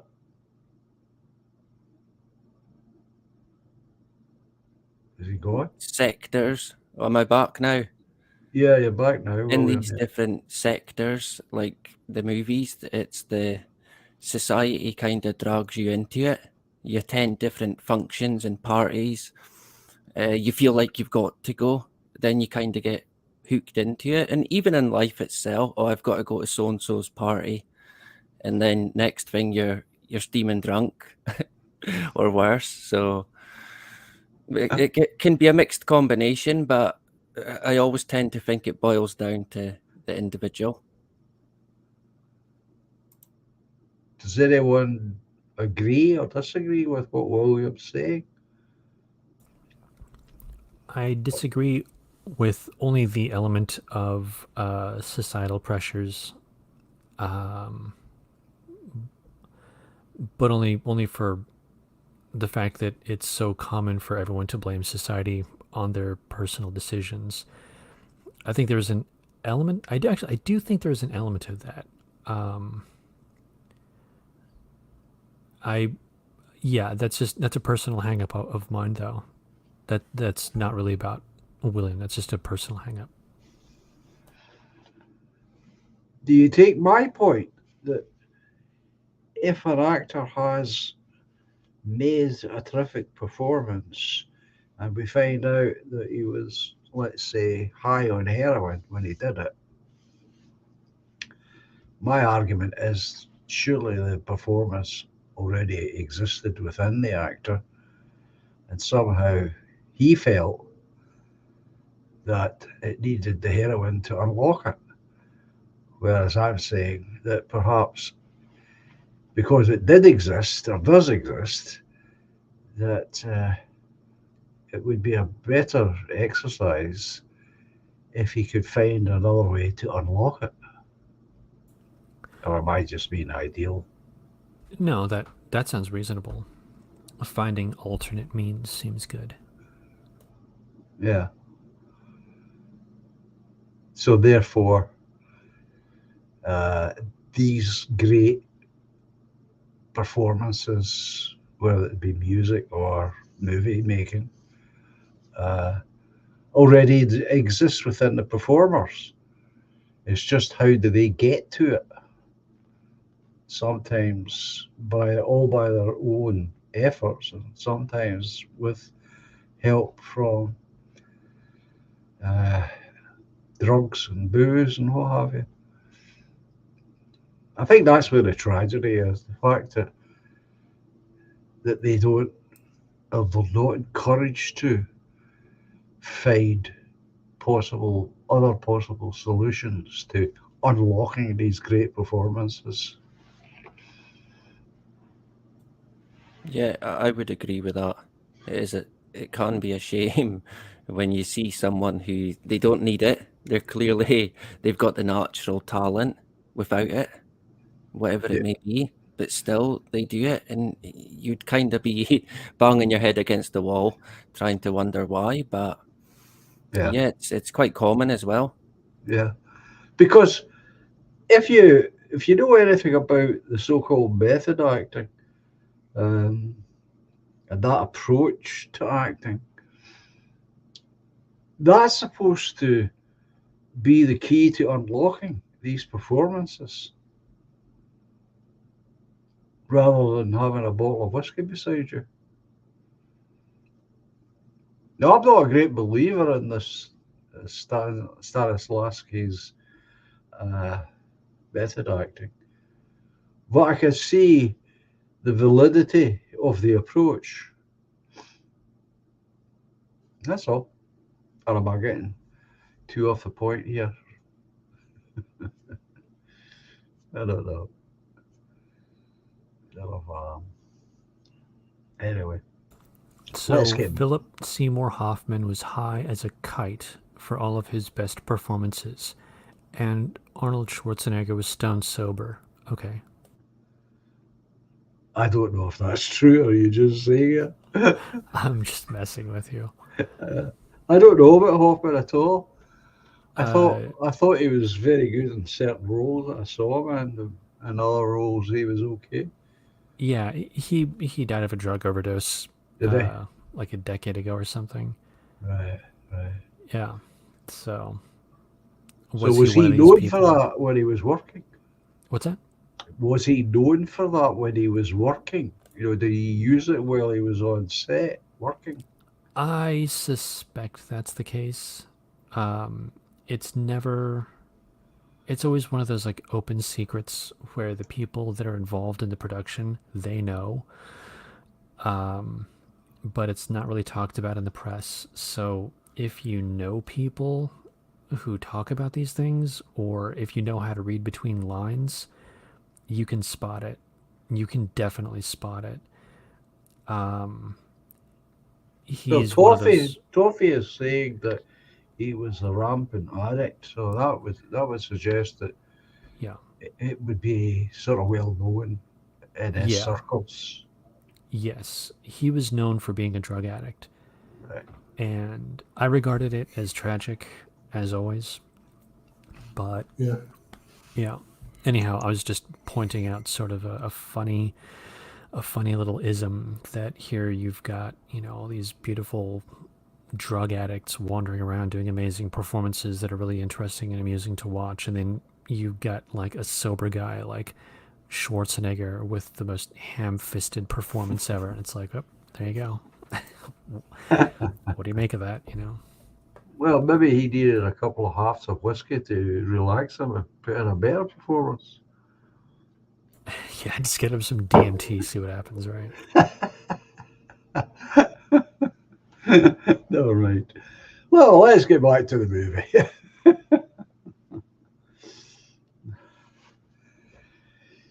So, where are we?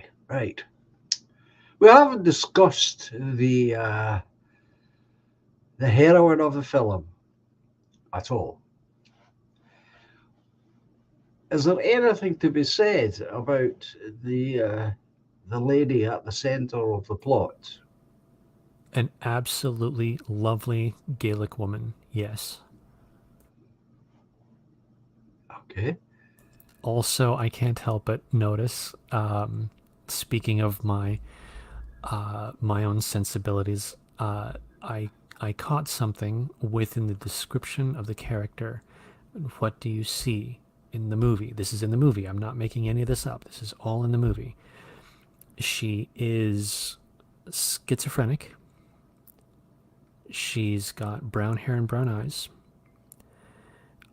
She is to birth the Antichrist through her own hips.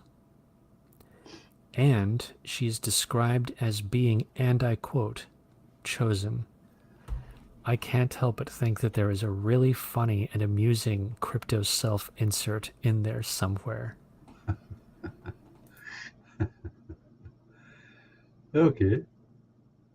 What have you got to say about this, Cecil? Well, first of all, Robin Tunney hasn't got brown eyes. She's Oh, got really? blue eyes. I didn't actually spend a lot of time looking at close-ups. Apologies. Oh, I did. Did that come out wrong? No. No. I always get, believe it or not, 'cause she was in a few films around that era. Another one that she was in, either slightly before or slightly after, was a film called Vertical Limit, which is about K2, you know, and I did the documentary one about K2. Well, one of the films that was out, I can't remember, it must have been late 90s, early 2000s, was a film called Vertical Limit, where they try and climb K2. And I think it was Chris O'Donnell, Scott Glenn, and Robin Tunney in that one. Excuse me. Oh, and Bill Paxton, I think, was in. He played the baddie in that one, if I remember rightly. But I always used to get her confused with a lady actress called Zooey Deschanel, who was the woman who was in Elf. And I always got those two. Whenever there was a film on, oh, that's that Zooey Deschanel or Zoe or whatever. It's spelt Zooey, but I think she calls it Zoe or whatever crap like that. And I used to always get those two confused because they do have a very similar appearance. But the thing is, you know, Robin Tunney, even though she is the focal point of the story, in as much that she is the chosen one to carry Satan's child into the new millennium, shall we say. It could have been anybody. Didn't have to be her. Could have been anybody. Could have been, you know, who were the famous actresses from around that time, you know, like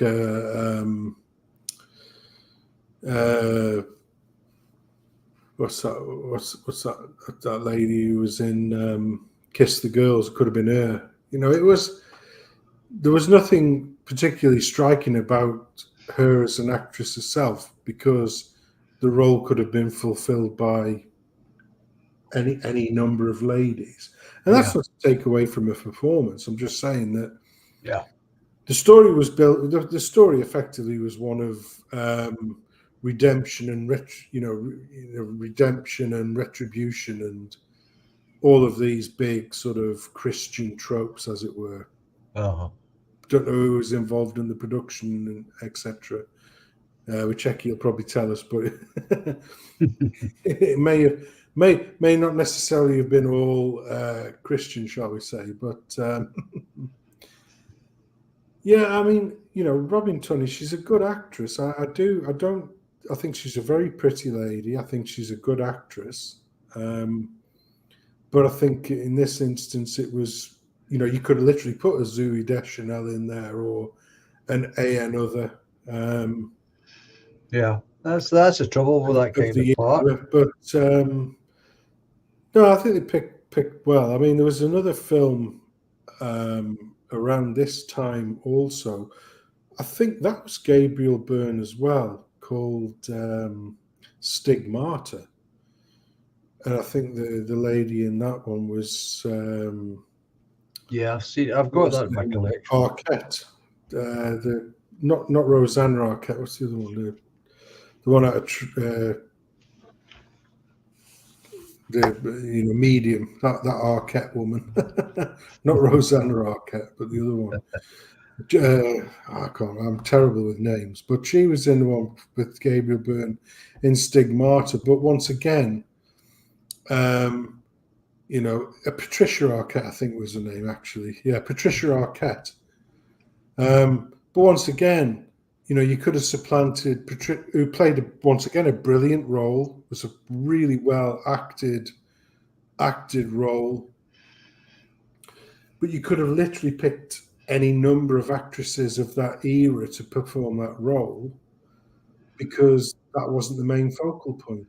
They literally were vessels, shall we say, in different guises, but they were vessels, and that's not to diminish from that particular character's standing. All I'm saying is, in my opinion, it wouldn't have, unless they were truly horrible, like awful actors or actresses or whatever you want to Yeah. call them. Yeah.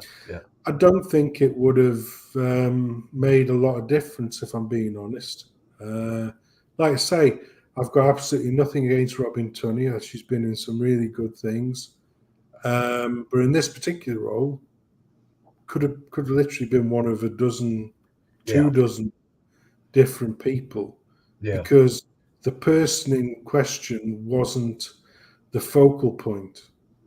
If that was the case.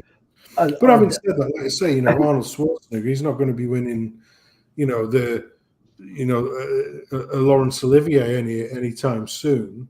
But he brings the cachet of the box office. But also, he was okay in this film, in my opinion. He wasn't terrible.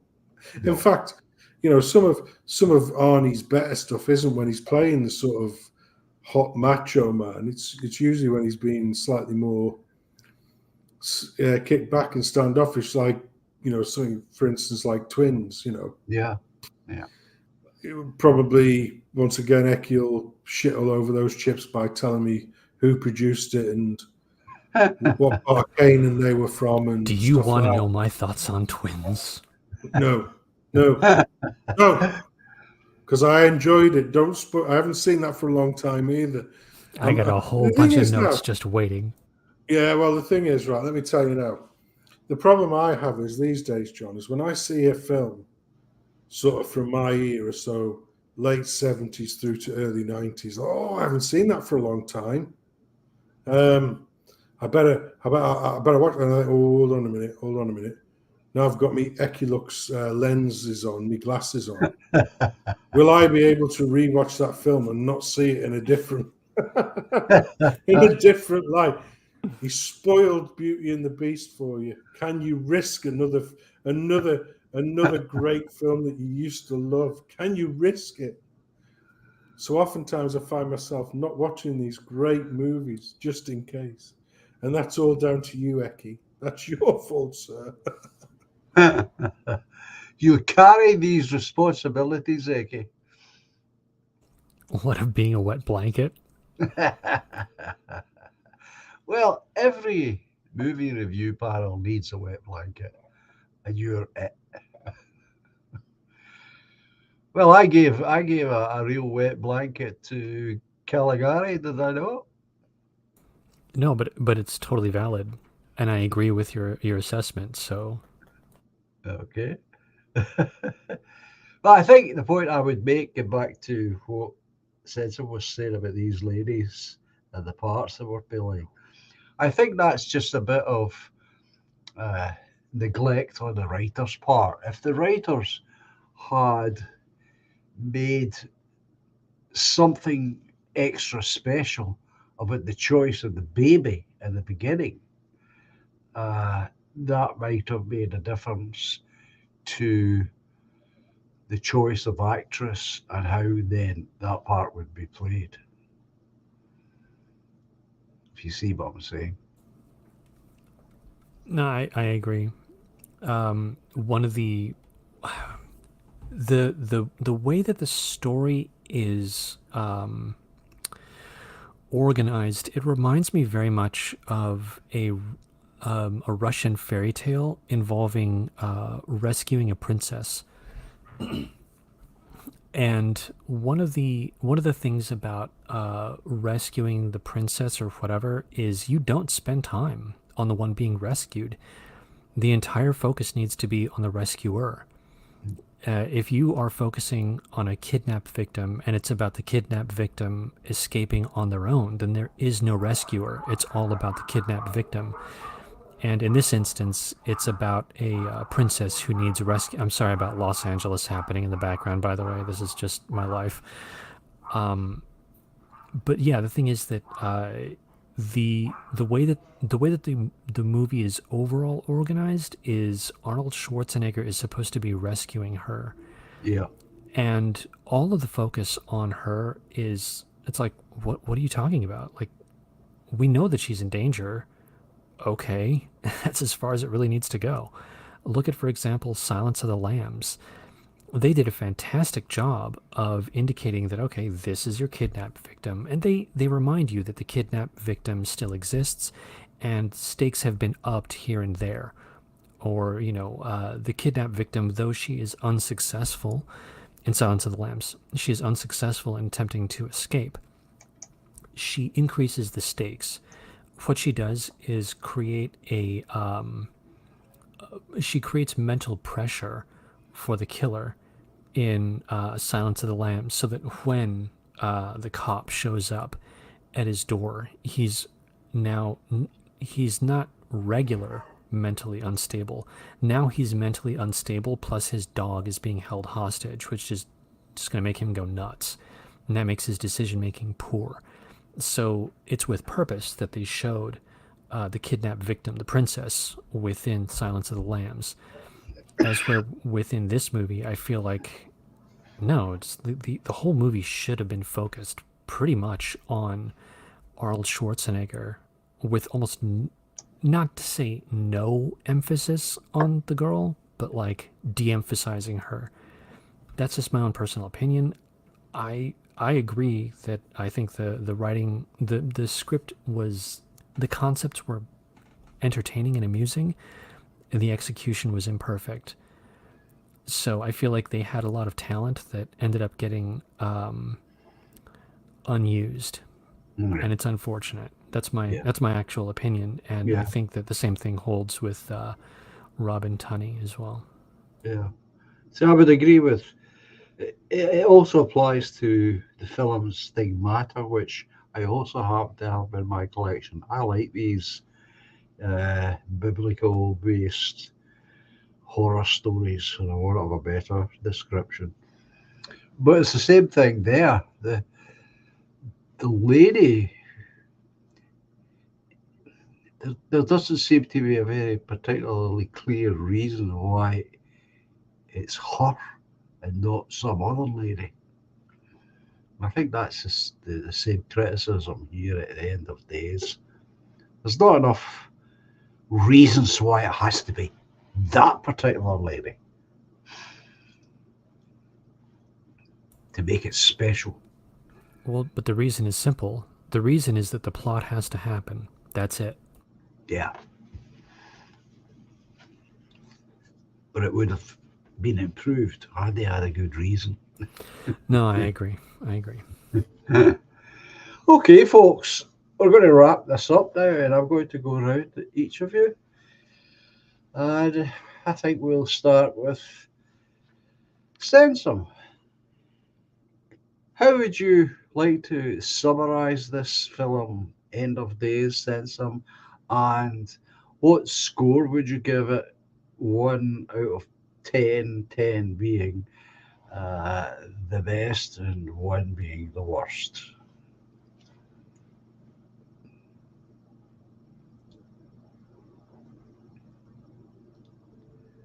Sorry, Jeremy. He's at the Indian. Muted there. Sorry. Shut up, you youngster. Go back to putting the varnish on your spaceship. I'll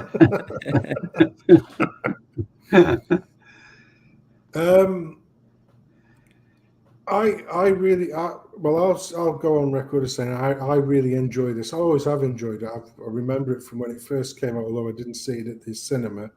I did see it probably 3 or 4 months whenever it came on sort of home release on DVD or whatever. I saw it then.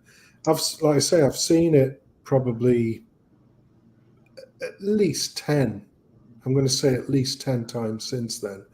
And probably the latest time was around about Christmas time of, last Christmas, probably around about then. Yeah. I thoroughly enjoyed it. I thought it was once again, like I say, of the time, when you think about 1999, most of the films that were coming out at the time were about sort of computer failures and code breakers and crap like that. So this was a nice, refreshing difference to the norm of the time. Arnie still had enough box office about him to be, give it legitimacy. Gabriel Byrne can do no wrong. Doesn't matter what he's doing. I think he's a wonderful actor. I think he's a really good actor. The remaining cast, including the likes of Miriam Margolyes, who's mad as a box of frogs, but a great character actress, all the way through. I'm glad William picked it, because it's a great film. And I don't know, like I say, somebody was saying it was like 5.6. I can't believe it's as low as 5.6. And that's got to be a mistake. If it is, then that's a tragedy, because I'm gonna give it a 7.9. That's where it's not quite an 8, but it's worth a lot more than a 7.5 in my opinion. I thought it was a really, really good film, and like I say, it's the kind of film where the next person who comes along, doesn't matter if it's the lad's girlfriend or whoever it may be, who says, "Oh, I've never seen that," we'll watch that then. And the hell of it is, my daughter's seen it at least 3 or 4 times for similar reasons, and she's happy with watching it again anyway, because it is a good film. So I think it's a great pick. I enjoyed it. What's not to like? That's a good way to round it up. Okay, I think we'll go to Eki now. Eki, how would you round this up? I'm going to give it. I would normally give it like a 4, but I'm going to give it a 5 for nostalgia points, because I actually really like that era of filmmaking a lot. I forgot to make mention, I really liked the cinematography in the movie. Unfortunately, because the story was unfocused, I feel like the guy that they got to do the camera work, similar thing, lots of talent, and it wasn't utilized as best as it could have been. I got the impression that whoever was handling the camera had just finished watching a bunch of David Fincher movies, because that's what everything reminded me of. But regardless, it was pleasant to look at. I still like a lot of the concepts, and I can see from what William was saying earlier about Knights Templar and so on. This movie has a kind of personal element to it, which I appreciate. I'm actually completely on board with that. Yeah, I liked it. I might sound like I'm being harsh or something, but I really don't mean to be. I actually enjoyed watching it. So there you go. Oh, but points. What's that? Oh, points. I would give it I think I'm going to go with a 5. 5. Yeah. Okay. But that's only because like I've got extremely specific sensibilities about me, and this falls out of those sensibilities. So that's more reflection on me than it is the movie. Okay. William, you picked this film. How would you round it up? Oh, well, I'm a bit shocked. A 5? I mean, it must have been Eki that was marking for the one Zentham was on I feel about. like a jerk. I'm sorry. Nah, I can understand to an extent, but I guess with me having low expectations, anything could have been good. But I thought it was great. Very early on, even now I can remember the stepmother of Christine, the big lady. She was fighting Arnie, and I thought that was class. And he pushes her against the wall with a big piano. I thought that was great. That was a great scene. That's Miriam Margolyes out of the Blackadder the second fame. Yeah, that was great. I thought she done well. There wasn't much of her, but she stood out in what she done. So I enjoyed that scene. But there's a scene where a guy gets a cross right in his head. Choof. and it looks so real as well for the late 90s. But if that still stands out in my mind, I'll probably have a nightmare. But going beyond that, when the guy on the skateboard gives the devil abuse, and then he's crossing the road, and Yeah. he puts a voice in his head, and he turns round and he gets hit by a bus. I thought that was absolute gold, man. And then going into the train, all the bits they done on the train, I thought that was great. Right up until Arnie jumped on the sword, and that was pretty much it. So I think overall, it's tough. I'm going to give it an 8. 8. Oh, why not? An 8. Excellent. So bring us to me then. I enjoy this kind of film. I enjoyed it at the time, as I said earlier. I remember it.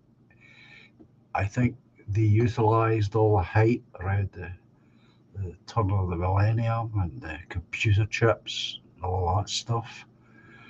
They made the most of that, and that obviously helped promote the thing. Leaving that aside, I thought it was pretty decent. Of course, Gabriel Byrne stole the show, as you would expect. So all in all, I think it's an enjoyable film. What would I give it? Probably 7.5. Yeah, 7.5 out of 10 is what I give it. So it's doing all right in this quarter. So well done, William, for picking that one. Do I win a prize now, or? Oh yeah. We let you stay and remain as a film reviewer. Well, somebody said, "Oh, that's not a fantasy. You're going to get chucked off the panel now." So. No, it wasn't because of that. It was because of your choice of Indian breads. There you go. You better watch what you're saying about India now.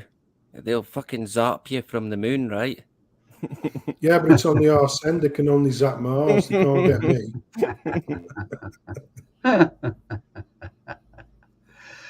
So who is it that chooses next time, lads?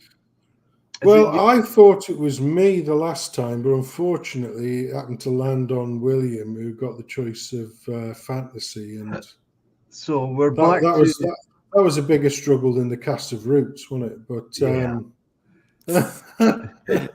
so we're back to a clean slate. We're back to a clean slate now. Obviously, because there was a bit of a struggle when it came to fantasy, which shouldn't be a struggle at all for any discerning film buff, in my opinion. Right. We're back to a clean slate, and unfortunately, it's me who's got to pick. Now, you and I, John, we have a wealth and depth of knowledge on all of these particular subjects. So, we've got the choices of action, comedy, documentary, drama, fantasy, horror, sci-fi, thriller, and western. And it's me next in the camera. Are there any particular categories outside of you and I, John, and possibly Eki, you don't want to pick from? We get 2 spins of the dice anyway, so I'll we should come up with new categories, or rather, because you had a kind of chart of who's picking and also like what kinds of genres to look through. Well, he's got it. He's got the chart. So we're doing a kind of repeat of it then? Well, I tell you what, right? Let me go. Here we go. Let me see. Let me share my screen just to make sure that I'm not doing a kayfabe on you all and giving you all false information. Here we Fake go. news. There's Again, my fake screen. news again, John. Yeah. So I'm quite organised when it comes to such things. Yes, there. So here we go. Look at these here. See? Now, is there any category you want to change to the next one? Or had to. Oh, well. Needs to be an odd number. So it always falls on, because otherwise the same people could pick the same things all the time, you see. Yeah, exactly. So what were you thinking, Eki?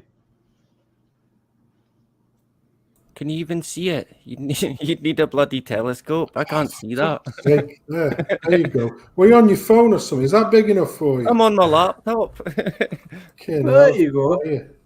Blind fucking pew here. Sorry, John, but you know.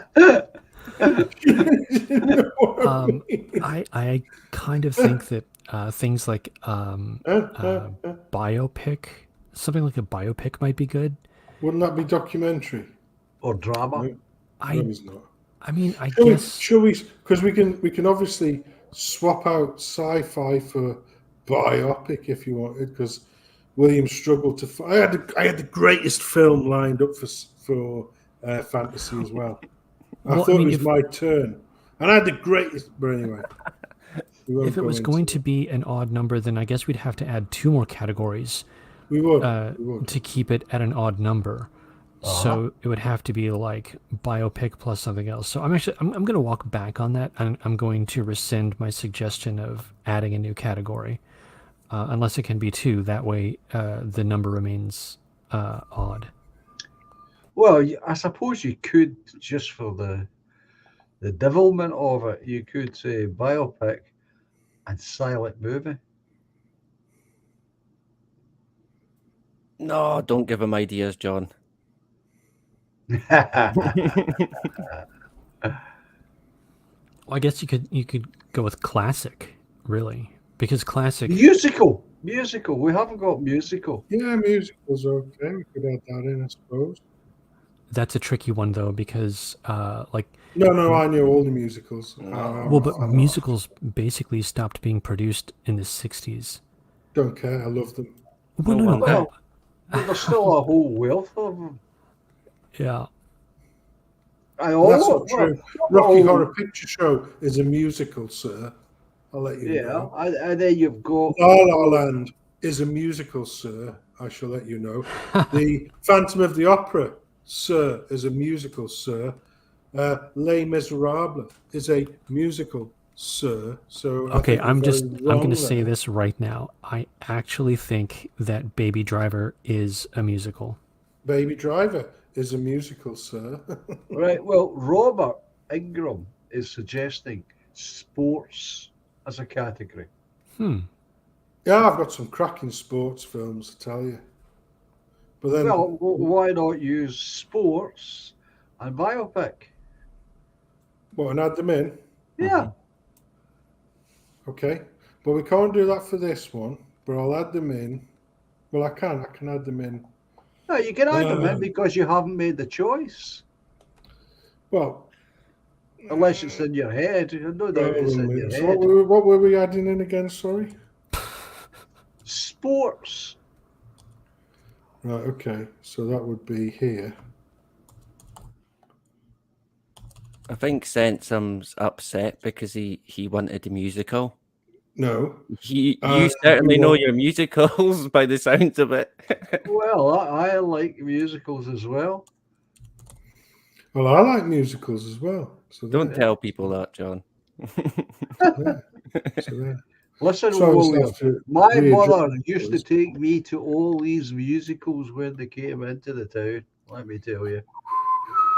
But I'm blocking them out on there because those categories we are in a new realm, a new era. So we have got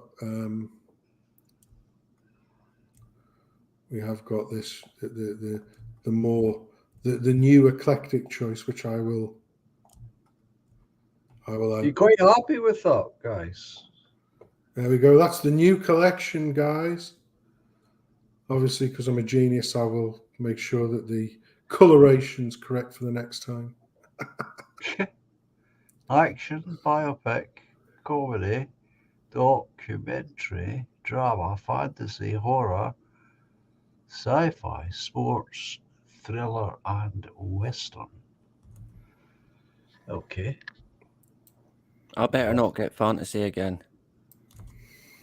Well, Well, I'll pick fantasy, mate. Don't worry. I've got shed loads. I'll make sure I pick every single fantasy going to keep you off the roster because you're clearly clueless when it comes to If that. it ends up being me, I'll just swap it. Just I'll the swap same round. with your choice in Indian breads, but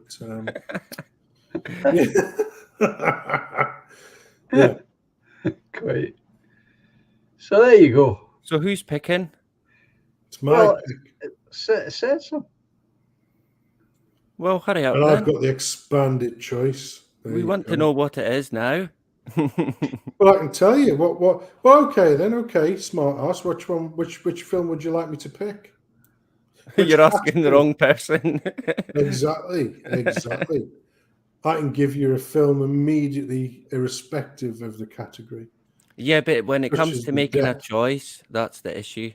That you can ask my wife; she'll tell you. Oh dear. Well, do you want me to think on it, or do you want me to tell you now? Because I can pick. What I'm trying to do is avoid the easy categories for lightweights like William. So he's got something to pick on his next. Sure. I'll still struggle. Oh dear. No. It's up to Well- you. Says some. If you want to choose tonight, do it. If you don't, you want to leave it, leave it. It's up to you. Well, no, I can. Well, I was, in fairness, because it was going to be a new list of subjects. Uh-huh. But the thing is, I was going to pick thriller, and that's always a popular one, and I didn't want to really rob the slot, as it were. So I don't want that one either. You don't. No. Oh, right. Okay, then. Well, in that case, we're going to go for this one, and I hope everybody's still live in the chat. We're going to go for this one. Gorky Park, 1983. Oh yeah. Okay. Gorky There you Park. go. So we're going to go for that. I don't know when the date is. Let me just check. It will be September the 29th. Is that the last Friday of the month? I'm sorry, Eki, I'm putting the date in the wrong place for you. It seems how you're a heathen. I'm sorry, I can't handle what's going on right now. The yes, date's in the incorrect 29 place, is and that's first. just unacceptable to me. So it's the 29th of September, not September the 29th, you see. Oh god. That's We how don't proper have people 29 are. months in the calendar year, bro. No. This is getting rather complicated. Anyway, So there you go. That's Gorky- the next pick. It's going to be Gorky Park and even better. And Let me just rustle this up for the chat. Oops. Here we go. And we're going to put that in the chat right now because I've got permissions. So here we go in the chat. Gorky Park. I've actually already got a copy of this, by the way, but I'm putting it in the chat, and I shall also now pop it into the private chat for everybody in here. And there you go. There's Gorky Park.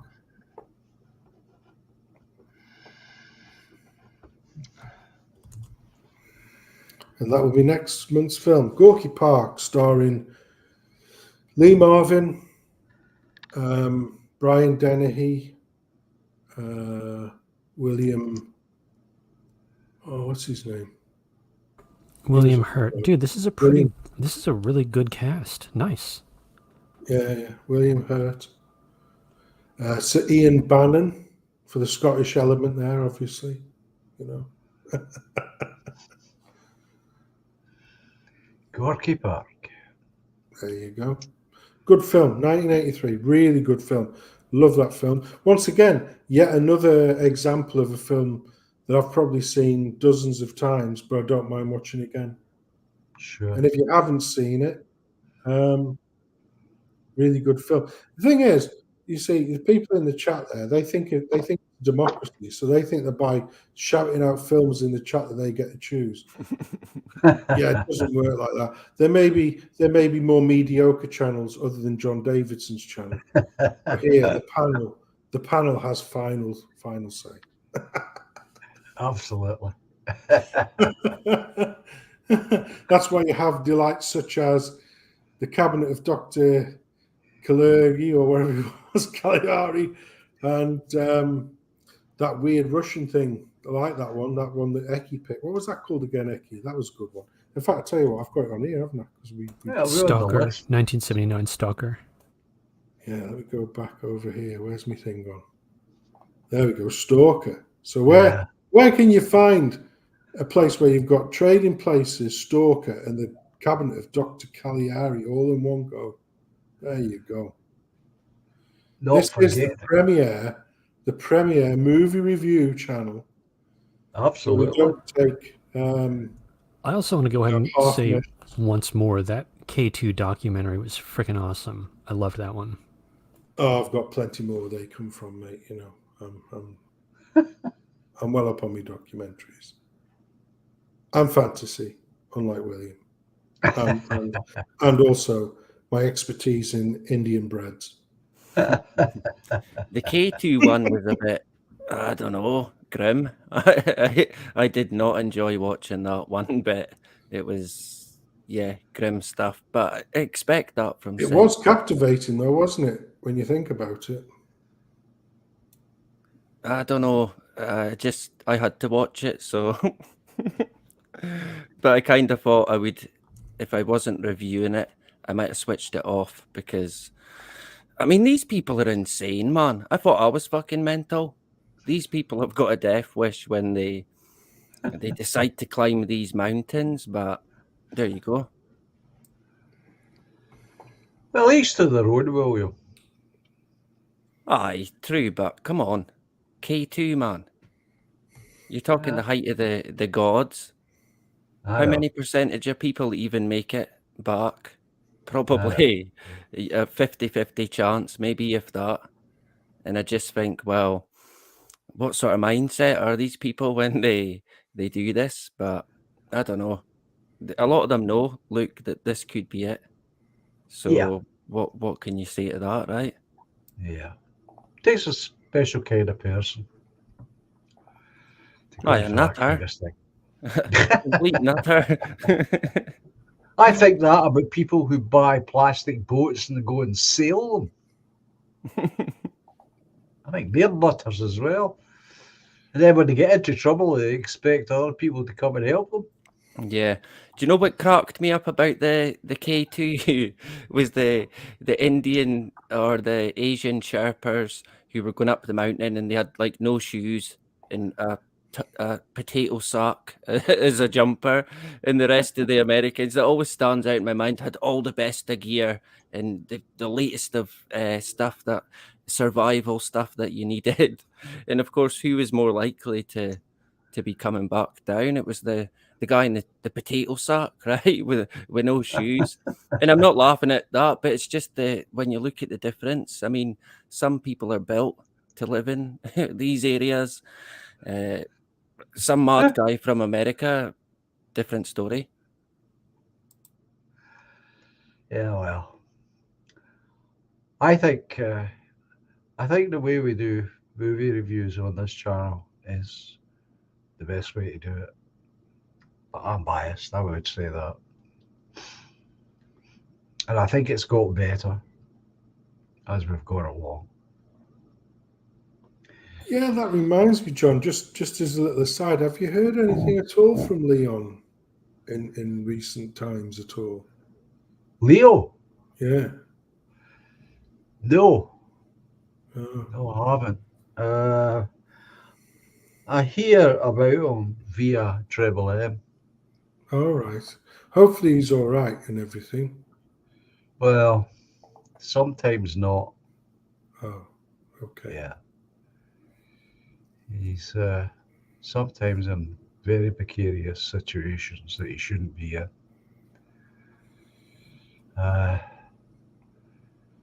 But there's nothing can be done because he's a grown man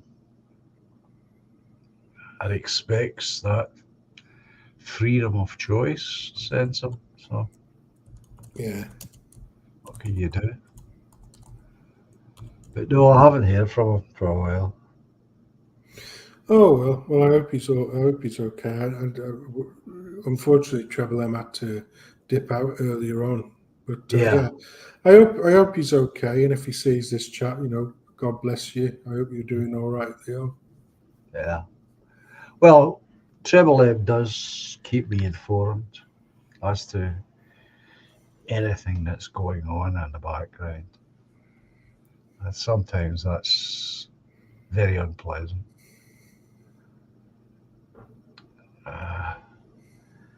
Difficult to handle. And there's nothing I can do about it. If we lived closer, any of us, we could sort it out. And I know that there wouldn't be any shortage of help to sort it out. Unfortunately, that's not the way things are. I don't want to say too much, Sensor.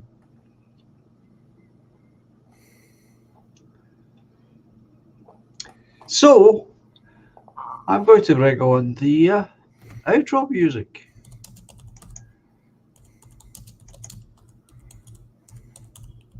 I hope that everyone has had a good time tonight. I know I have had a good time tonight.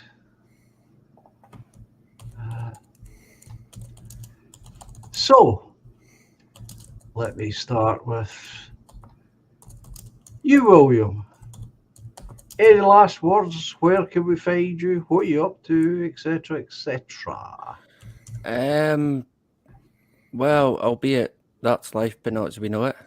And I'm a bit busy at the moment, but because I've started my new term at college, but I'll be on at some point. I'm hoping maybe next week, but I shouldn't say because I'm unsure. So yeah, that's where to get me. And like I always say, keep your heads high. Get out there, have fun. Don't let anybody get in your way. And thanks again for having me on. It's been great. I always have a good laugh. I think it's a good sort of mix of people, which is interesting as well. And I think it probably will grow to its merit. I think other people have looked at it and thought, that's quite a good idea. We should do that. And I think some people even have. So yeah, it has been copied, William. yeah, We it's have it's been credit to copied. yourself and the people here in the chat. But yeah, we keep going, and I'm happy to keep going. And thanks again, John, and we'll get a chat. I'll hang about, right? Cool. Okay, right. Just green room for William. Eki, any last words, thoughts? Where can we find you? Yeah, I don't stream as much these days, just because. Last thoughts, I guess. Just thanks for having me on. Diversity is our greatest strength. All hail the UN. The usual. Remember to floss. I don't know. All right, that's it. All right. God bless you all, and do remember to floss. In all honesty. All right. Cheers. Sesam, where can people find you and what are you up to? I know you've got all sorts of programs that you wish to advertise in advance, so do you go ahead and do it, my friend? Well, myself personally, I'm on Bonnie Lad's channel tomorrow night at 8 o'clock for the Saturday stream, because that's over on Bonnie Lad's channel, which you can find obviously in YouTube. And then following that at 10:30, it's the end of the month stream, which is usually the one that myself, DJ, and 42 do on 42's channel. And then on Sunday, Rags probably is doing a stream on at 7 o'clock on Sunday. I don't know who the guest is, but then also on Sunday, because it's the end of the month on a Sunday, it's probably going to be Scott's Armour, Resisting the Lies, and No Chance on their end of the month stream. So we've got quite a few bits and bobs, sort of end of the month wise, shall we say? But yeah, no, I've really enjoyed it, and yeah, it's a good stream, good guys in the chat, and we don't take ourselves too seriously, and that's what it's meant to be, John. So That's it. Long may it continue, sir, and God bless to everybody in the chat. Thanks a lot, John. No problem, my friend. Where are we? I need to go there.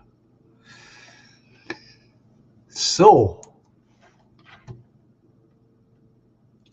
like I always say, friends, I shall endeavour to be here on Tuesday night. Obviously, that's conditional on how my health is progressing, as you all know. I will labour that point. So hopefully I'll be here on Tuesday at 9 o'clock. And until then, have a really good weekend. Watch all these shows or catch the recordings if you're busy elsewhere. And stay safe. And as I like to say, adios, au revoir, cheerio, and until Tuesday 9 o'clock, all being well, God willing, bye for now. Enjoy the music.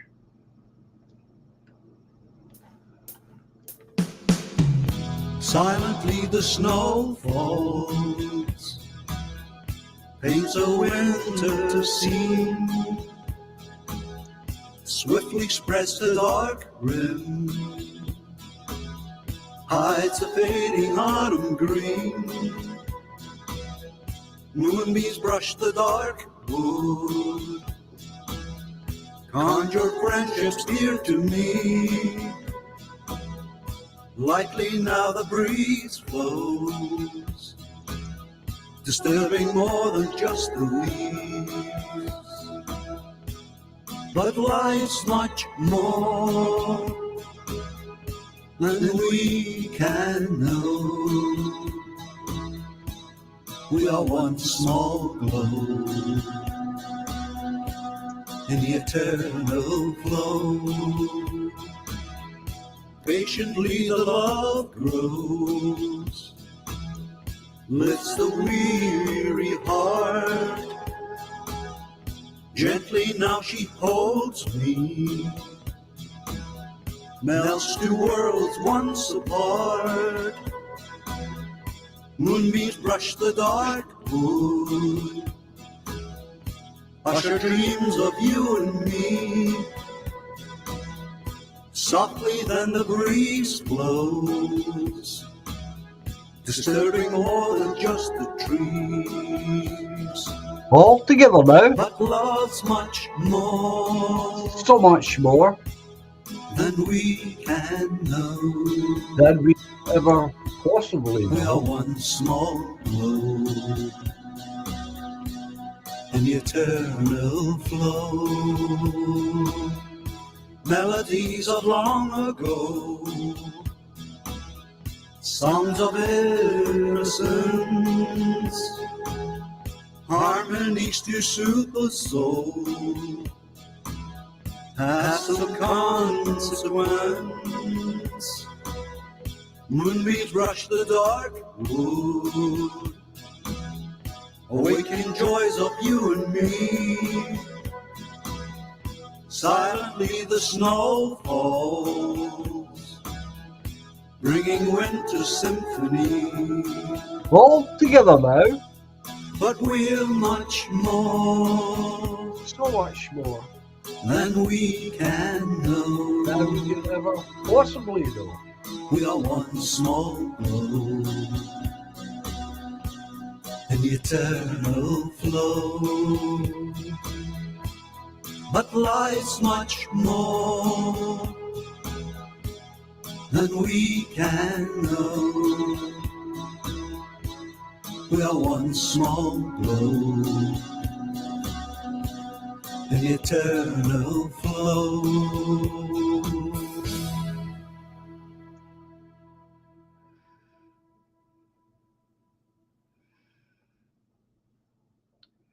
So, folks, you take care, and I'll speak to you all come Tuesday night. And again, thanks very much for all of you being here tonight. Enjoy the rest of your weekend.